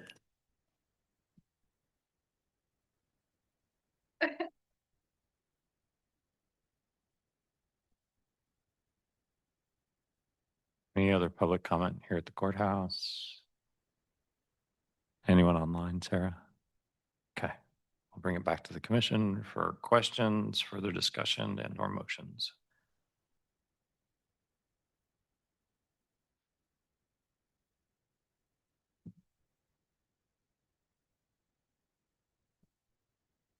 Sarah, it says in your recommended motion to delay action on the proposed TRC funding until a memorandum agreement of Burt Nash and Douglas County for an external financial and operation of the TRC is executed. That's the first one. The second one is a site visit is completed, and the third is a preliminary report is received for review by both entities.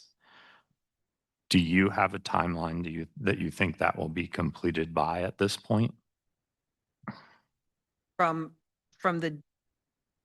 the date of from contract execution to preliminary report receival, I would like to talk to the consultant. Three or 4 months. The original idea for that was that if we phase one would be completed in 3 months.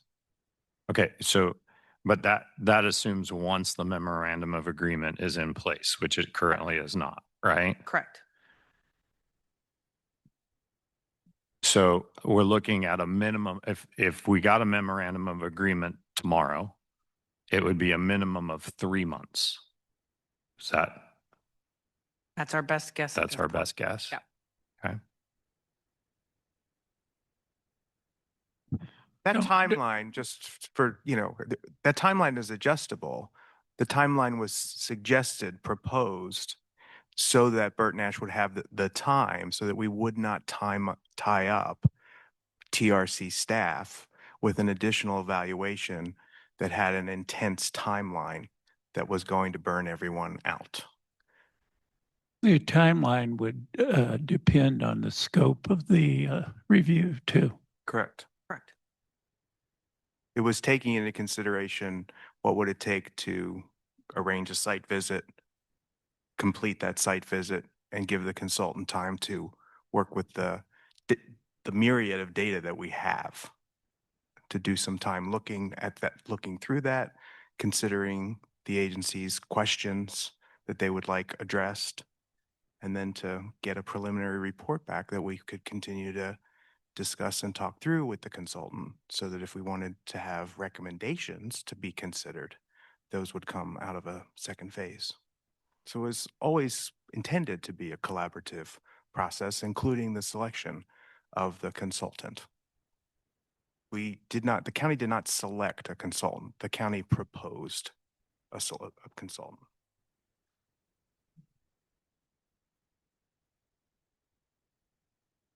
You need a motion for us to delay action?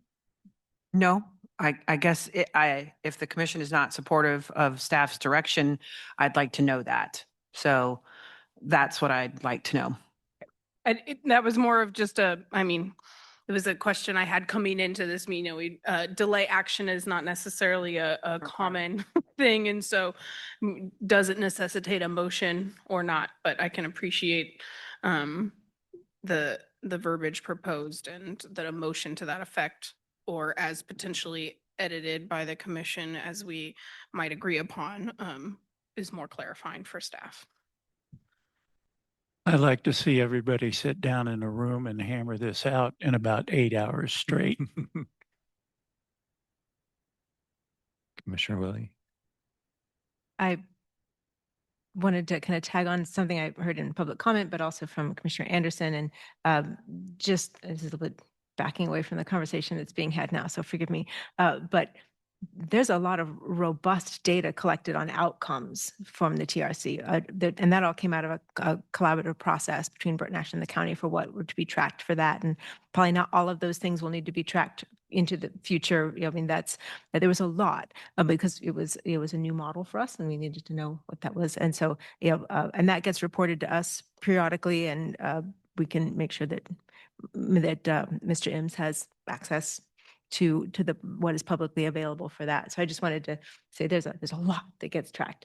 The the study is to look at the staffing models and the funding models and budgeting and kind of efficiencies around that, among other things. So I think the trick is we kind of need that information to do a really good job on deciding what this funding amount should be. And I think that's the holdup. So it's not just like, hey, here's $1 million and this is the right amount, and we just have to check the boxes and then that can be released. I think there's still some, it bothers me less because it's reimbursable, so it has to be spent in order to be reimbursed. So I think that's kind of the big safety net part of that there. But I do, so part of me really wanted the whole study before we had this conversation, and we can't have that. So I guess before I go further into some other possibilities, it's possible that we were supposed to ask for Dr. Watkins if there's an idea or a suggestion that you wanted to talk more about. So that's your opening.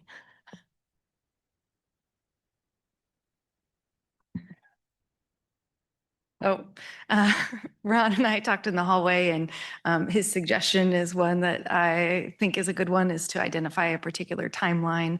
I think you said 45 days, Ron, to come to an agreement for the contract between myself and the county administration. So that's what we had talked about, is about having a firm date set to come to that agreement and then to move forward and go from there. Commissioner Dorsey says you can do it in 8 hours. I think 45 days is a sufficient amount of time for us to come to a contract. I would still like to get the site visit scheduled and the preliminary report underway before funds are released. I think my thought in response to, thank you for that, Dr. Watkins, and for your comments, Commissioner Willie.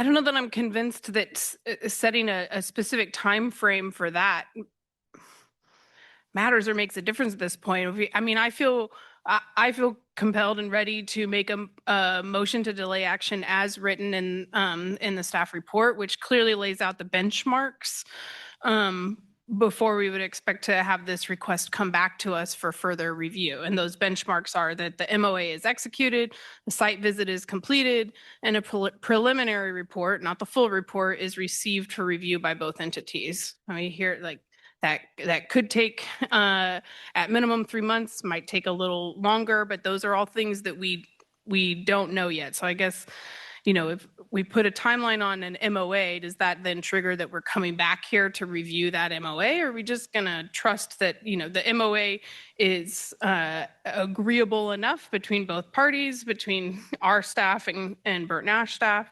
And then that's what, once that MOA is completed, that's what's going to trigger the timeline moving forward to schedule a site visit and determine how much time a preliminary report is really going to be received. And just to harken back to some of our discussion earlier, we disperse our funds based on reimbursements. And so we're not depositing a full allocated budget for any of our partners just at the beginning of 2026. It is money that is received throughout the year based on actuals. And so none of that timeline that we've really discussed, even if it were stretched out for a couple more months, gives me concern that I still believe that we can and will have a conversation brought back to us before we get into the 2027 budget session. I believe that's in everybody's best interest. And that perhaps the result is that a preliminary report is not quite ready by then. But if those are the circumstances, maybe because of the consultant schedule or whatever else, you know, a delayed start date of some sort for whatever reason, that staff will adjust their recommendation and come back to us with something that is reasonable and prudent considering that, and that it's not in anybody's interest to delay this conversation all the way into the summer when we are having our 2027 budget discussions, that everybody wants this resolved sooner rather than later. I think that the recommendation for a motion from staff as is, without adding any timeline to it, is clear enough, and it should be clear motivation to move forward, period. And for there to not be any more potential misunderstanding about, what needs to be figured out to move forward on that. So those are my thoughts about, I'm not sure that inserting a time frame makes a material difference given the way that this recommended motion is written. So I'd welcome feedback from other commissioners on that. I might weigh in a little. I think if I had a ability to go back in time, I would have asked, I would have said, hey, July was pretty intense. We should have had an update again in early October. And then again here, so in that way, I think Commissioner Reed, yes, I would just like to move forward to when it's done. But I don't think we're holding each other accountable enough in this moment. And so while I definitely understand your point, I think if there was confusion, and it doesn't sound like for you there was confusion, doesn't sound like for John there was confusion, but for others there may have been, what we should have done is followed up more regularly. We should have had more public meetings about it. I know staff and I know Bert Nash was meeting. I've met with some folks at Bert Nash and tried to move that along. But I think when we actually are having these meetings in public with the pressure of making that achievable, it puts additional tension into making it happen. And so while I understand what you say, I would just offer, I think there would be some good in the process for us to come together. If it's 45 days and Sarah feels like 45 days, we can get the MOA done. If it's sooner, good. The sooner we get these things done, all the things, then the sooner we can start to move the dollars where they need to go. I have two clarifying questions. The first is if Bert Nash and staff work out mutually mostly acceptable MOA for that study, does that need to come back to the county commission? Just thinking in terms of timeline. It's certainly something you can ask for it to be done, but depending on the depending on the threshold, I could approve it. So if you want to see it, I'll bring it to you. Regardless, if it's $5, I'll bring it to you. If you don't want that to be a barrier and it's under our purchasing thresholds, I can execute it. Okay, because I'm thinking that adding into the timeline that someone is getting on our schedule can be a difficulty. So I can't imagine this will be outside of my purchasing authority. Okay. And it may just be if there comes an impasse and we need a public meeting to sort through, maybe that's the threshold.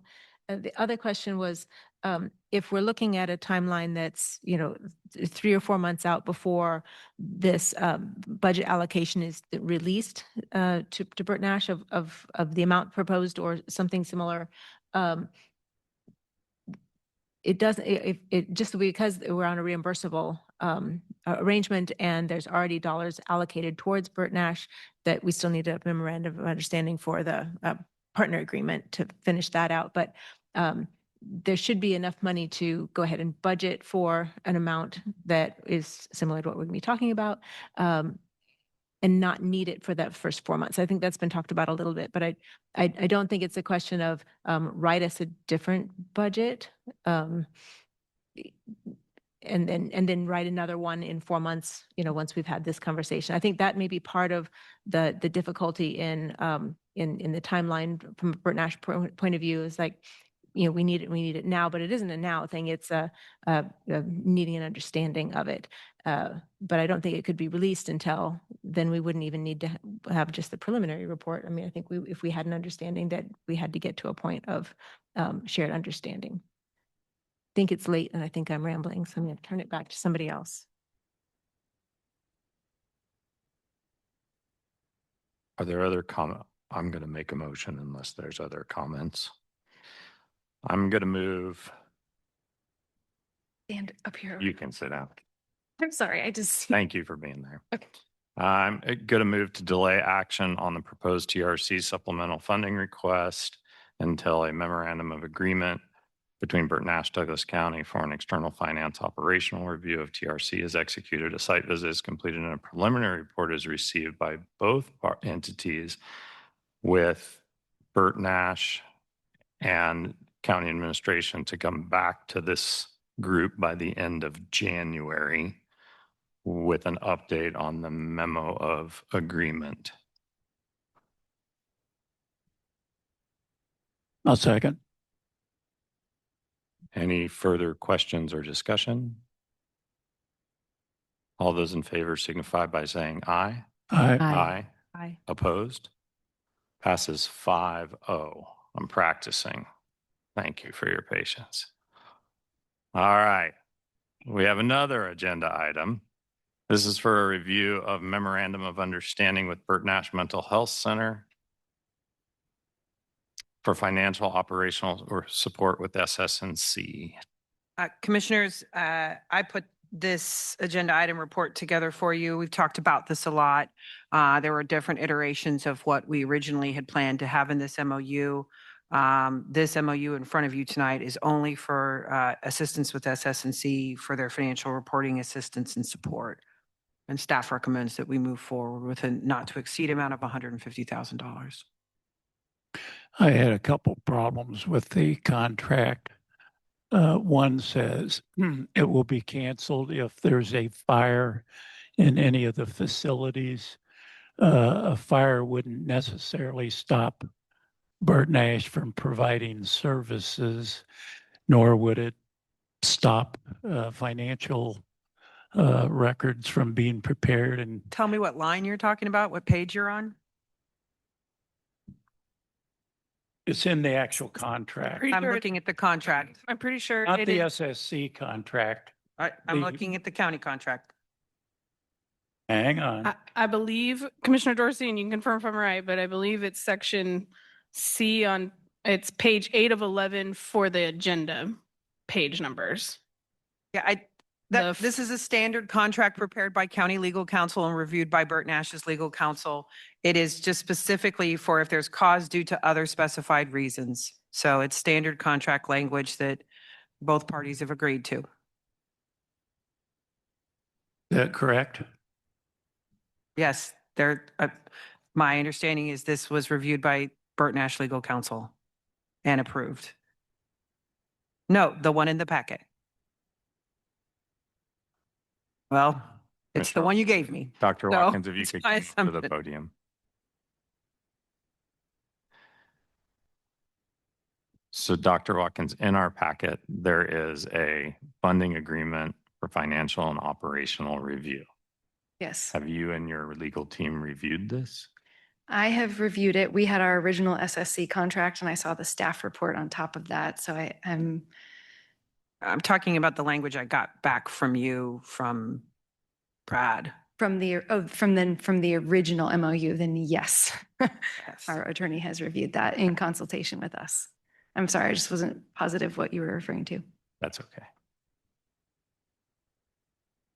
Commissioner Dorsey, do you have additional questions on that contract? No, I just think it's odd. Commissioner Dorsey, are you worried if it's a little fire that they cancel it?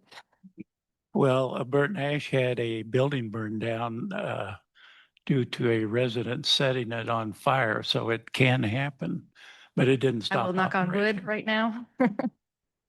Any future fires. It says may, doesn't say will. It's an interesting example for you to call out of how strange legalese can be and how strange contract clauses that we copy and paste into things are what lawyers tell us to do, even though it's hard to imagine all the scenarios. It also states if the TRC operating agreement or the lease is canceled by either party, everything stops. Correct? Do you not? Well, this isn't even about the TRC. This is about Burt Nash in general. I think it says also the CMHC and the CCBHC. So I just think it's trying to be inclusive of all the languages and all of our contractual arrangements with Burt Nash.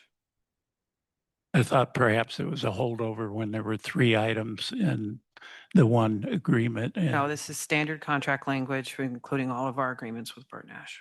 all right, I'll take it up with our attorney. Go for it. Dr. Watkins, I have a question.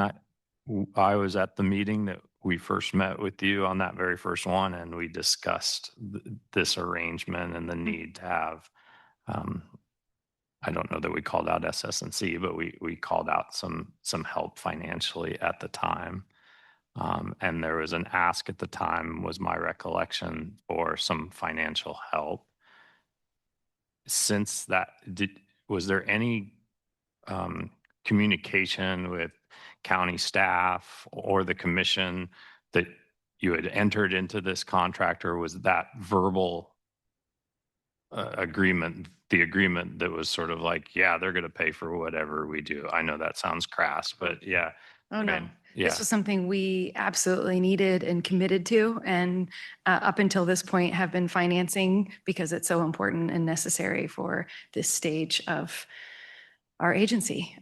So I don't remember the exact day that we had that meeting, but I believe in my second day is when we signed.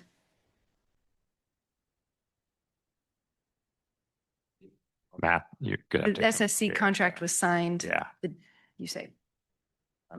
I'm Matthew Herbert. I'm chair of the board. We signed the agreement with SS&C the Tuesday morning that Patrick Schmitz resigned as our CEO. That was item number 1 on the agenda, was his resignation. Item number 2 was adopting the contract with SS&C. So at the time that we met with you, Sarah, Bob Tryansky, I think Gene was there. Gene was also in the room. The SS&C contract was already underway. That it was already, I mean, I don't know that to what degree we expressly discussed the contract with you, but it already existed and was already in play.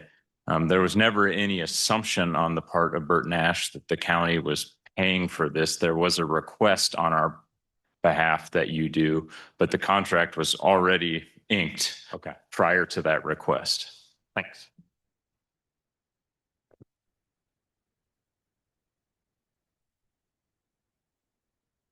Any other questions, commissioners? Okay, we'll take public comment on this item. Anyone want to provide public comment? Anyone online, Sarah? All right, back to the commission.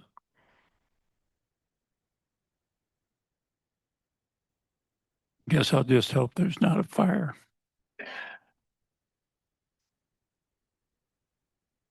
With that, I'm ready to make a motion.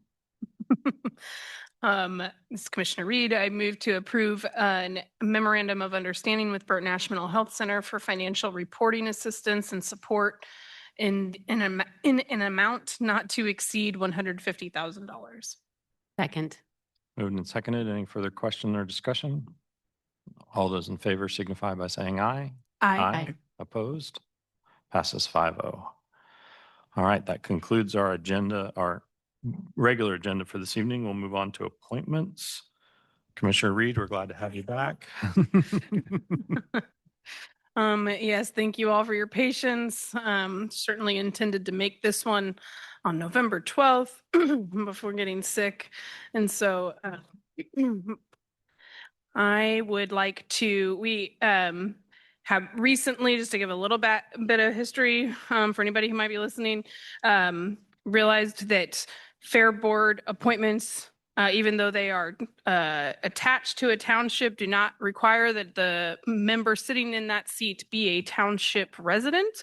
And so we've had a hard time filling one for Grant Township, but we finally have a candidate, and that candidate is Brenna Wolfcole, who has been heavily involved with 4-H and the fair and many other related things in the county. So I know that she'll be a big asset to them.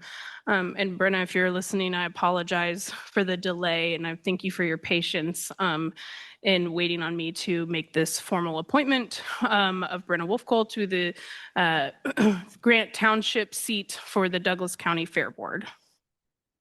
Can I second it? Because Brenna Wolfcole is a 4-H rock star, so she'll be an excellent re-addition. I think she's served in that role many times before. Yes. All right, moved and seconded. Any further discussion? All those in favor say aye. Aye. Opposed? 5-0. Any other appointments, commissioners? Commissioner Anderson has an appointment for Palmyra Fire District 2, Joe Holschler, is eligible for reappointment. Correct. Your friend So, Joe. yes, recommend appointment of Joel Hoschler. Hoschler, thank you, to the Palmyra Fire Board, reappointment. Second, that one too. He's awesome. Moved and seconded. Any further discussion? All those in favor signify by saying aye. Aye. Opposed? Passes 5-0. All right. Any I have almost one. Do you want to hear it? almost one? Yeah, so I've been working on Board of Zoning Appeals, and I've been working with zoning and code staff for another list of recommendations. We've been through most of the list they've sent me before and struck out through and through. One that I have is interested and has brings some assets to that role. Prior, and I would say prior to Commissioner DeRusso, I think we had members on the BZA that were not rural residents. They lived in town, and that was something that got taken care of and was deemed not appropriate. So all of our BZA, which only has jurisdiction outside of incorporated cities, be members from the unincorporated area. This person is a property owner at Lone Star Lake, but permanent residence or main residence is in the city of Lawrence. I don't know if that's prohibitive because we've written bylaws that way, or if that's something that we're not interested, but I thought I would at least bring it to the board to see. I think the intent for sure, and I definitely support this intent, is that people who are making those decisions are also living under those decisions. And so this person, if we were to move forward, I need to recommunicate with him to either say not eligible, we can talk about it further, has actually had an item before the BZA relative to that Lone Star Lake property. So it kind of splits the difference. I thought I'd pitch it out there.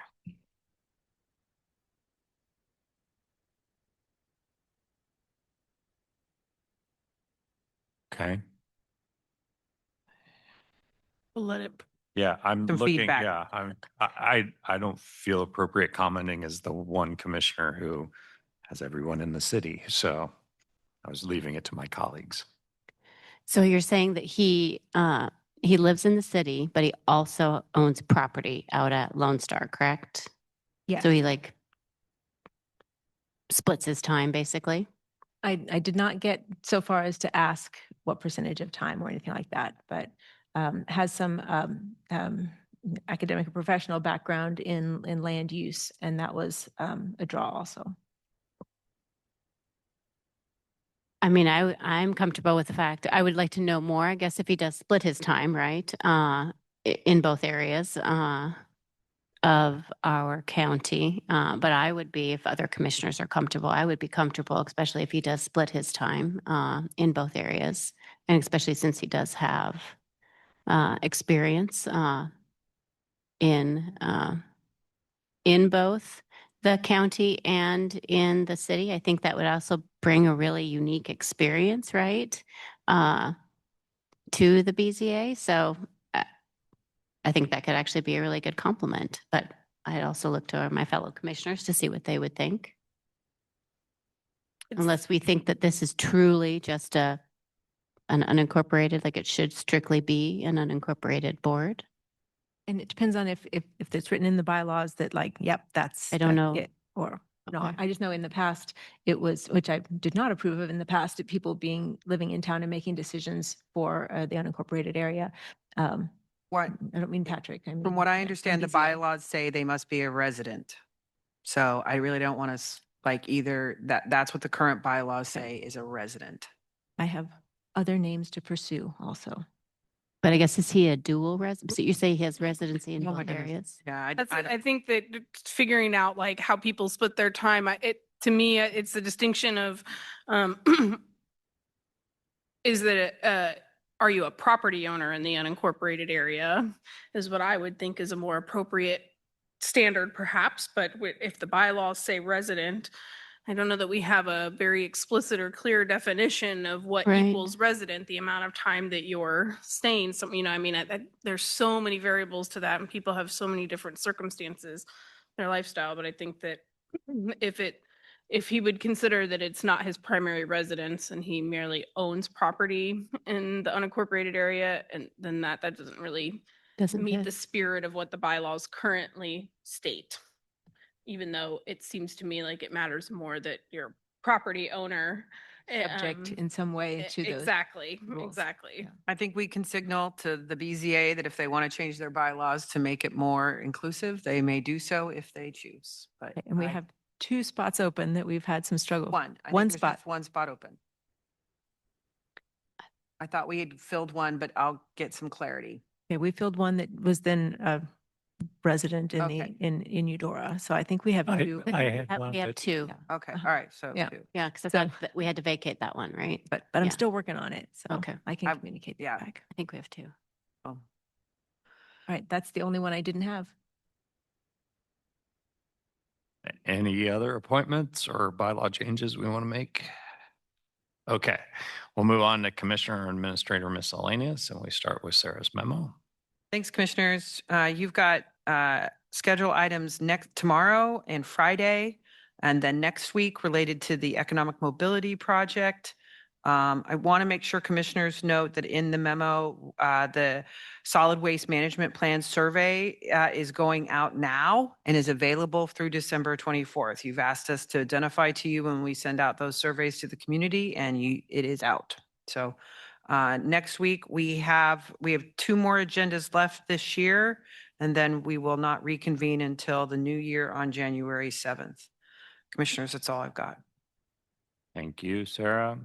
Commissioners, do you have any miscellaneous items? Do we still have the draw? That is tomorrow, yes. Correct, the draw's Friday. Okay, all right, okay. And then I think I heard last that there was possibly splitting people up. I thought you had said, is I that think no we're longer? not. Okay. So everybody's still going to the same place? Yep.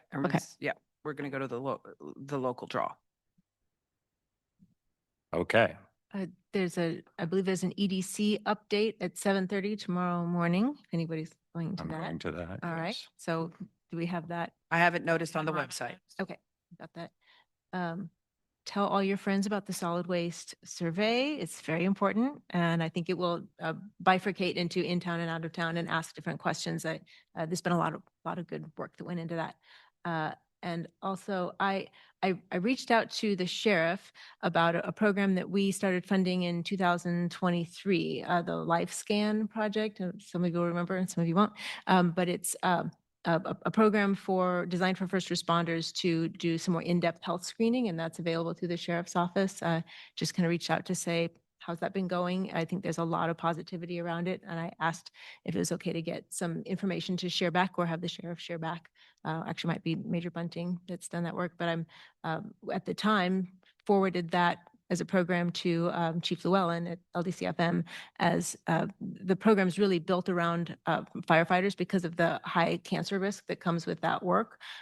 We don't have that available to any of our firefighters, but I just wanted to kind of put it back on the radar of something that's highly important, that may or may not have any funding possibilities to it, but I think we need to still be thinking about that. So, and I think it would start with getting some information back on what's happening in the sheriff's office so far.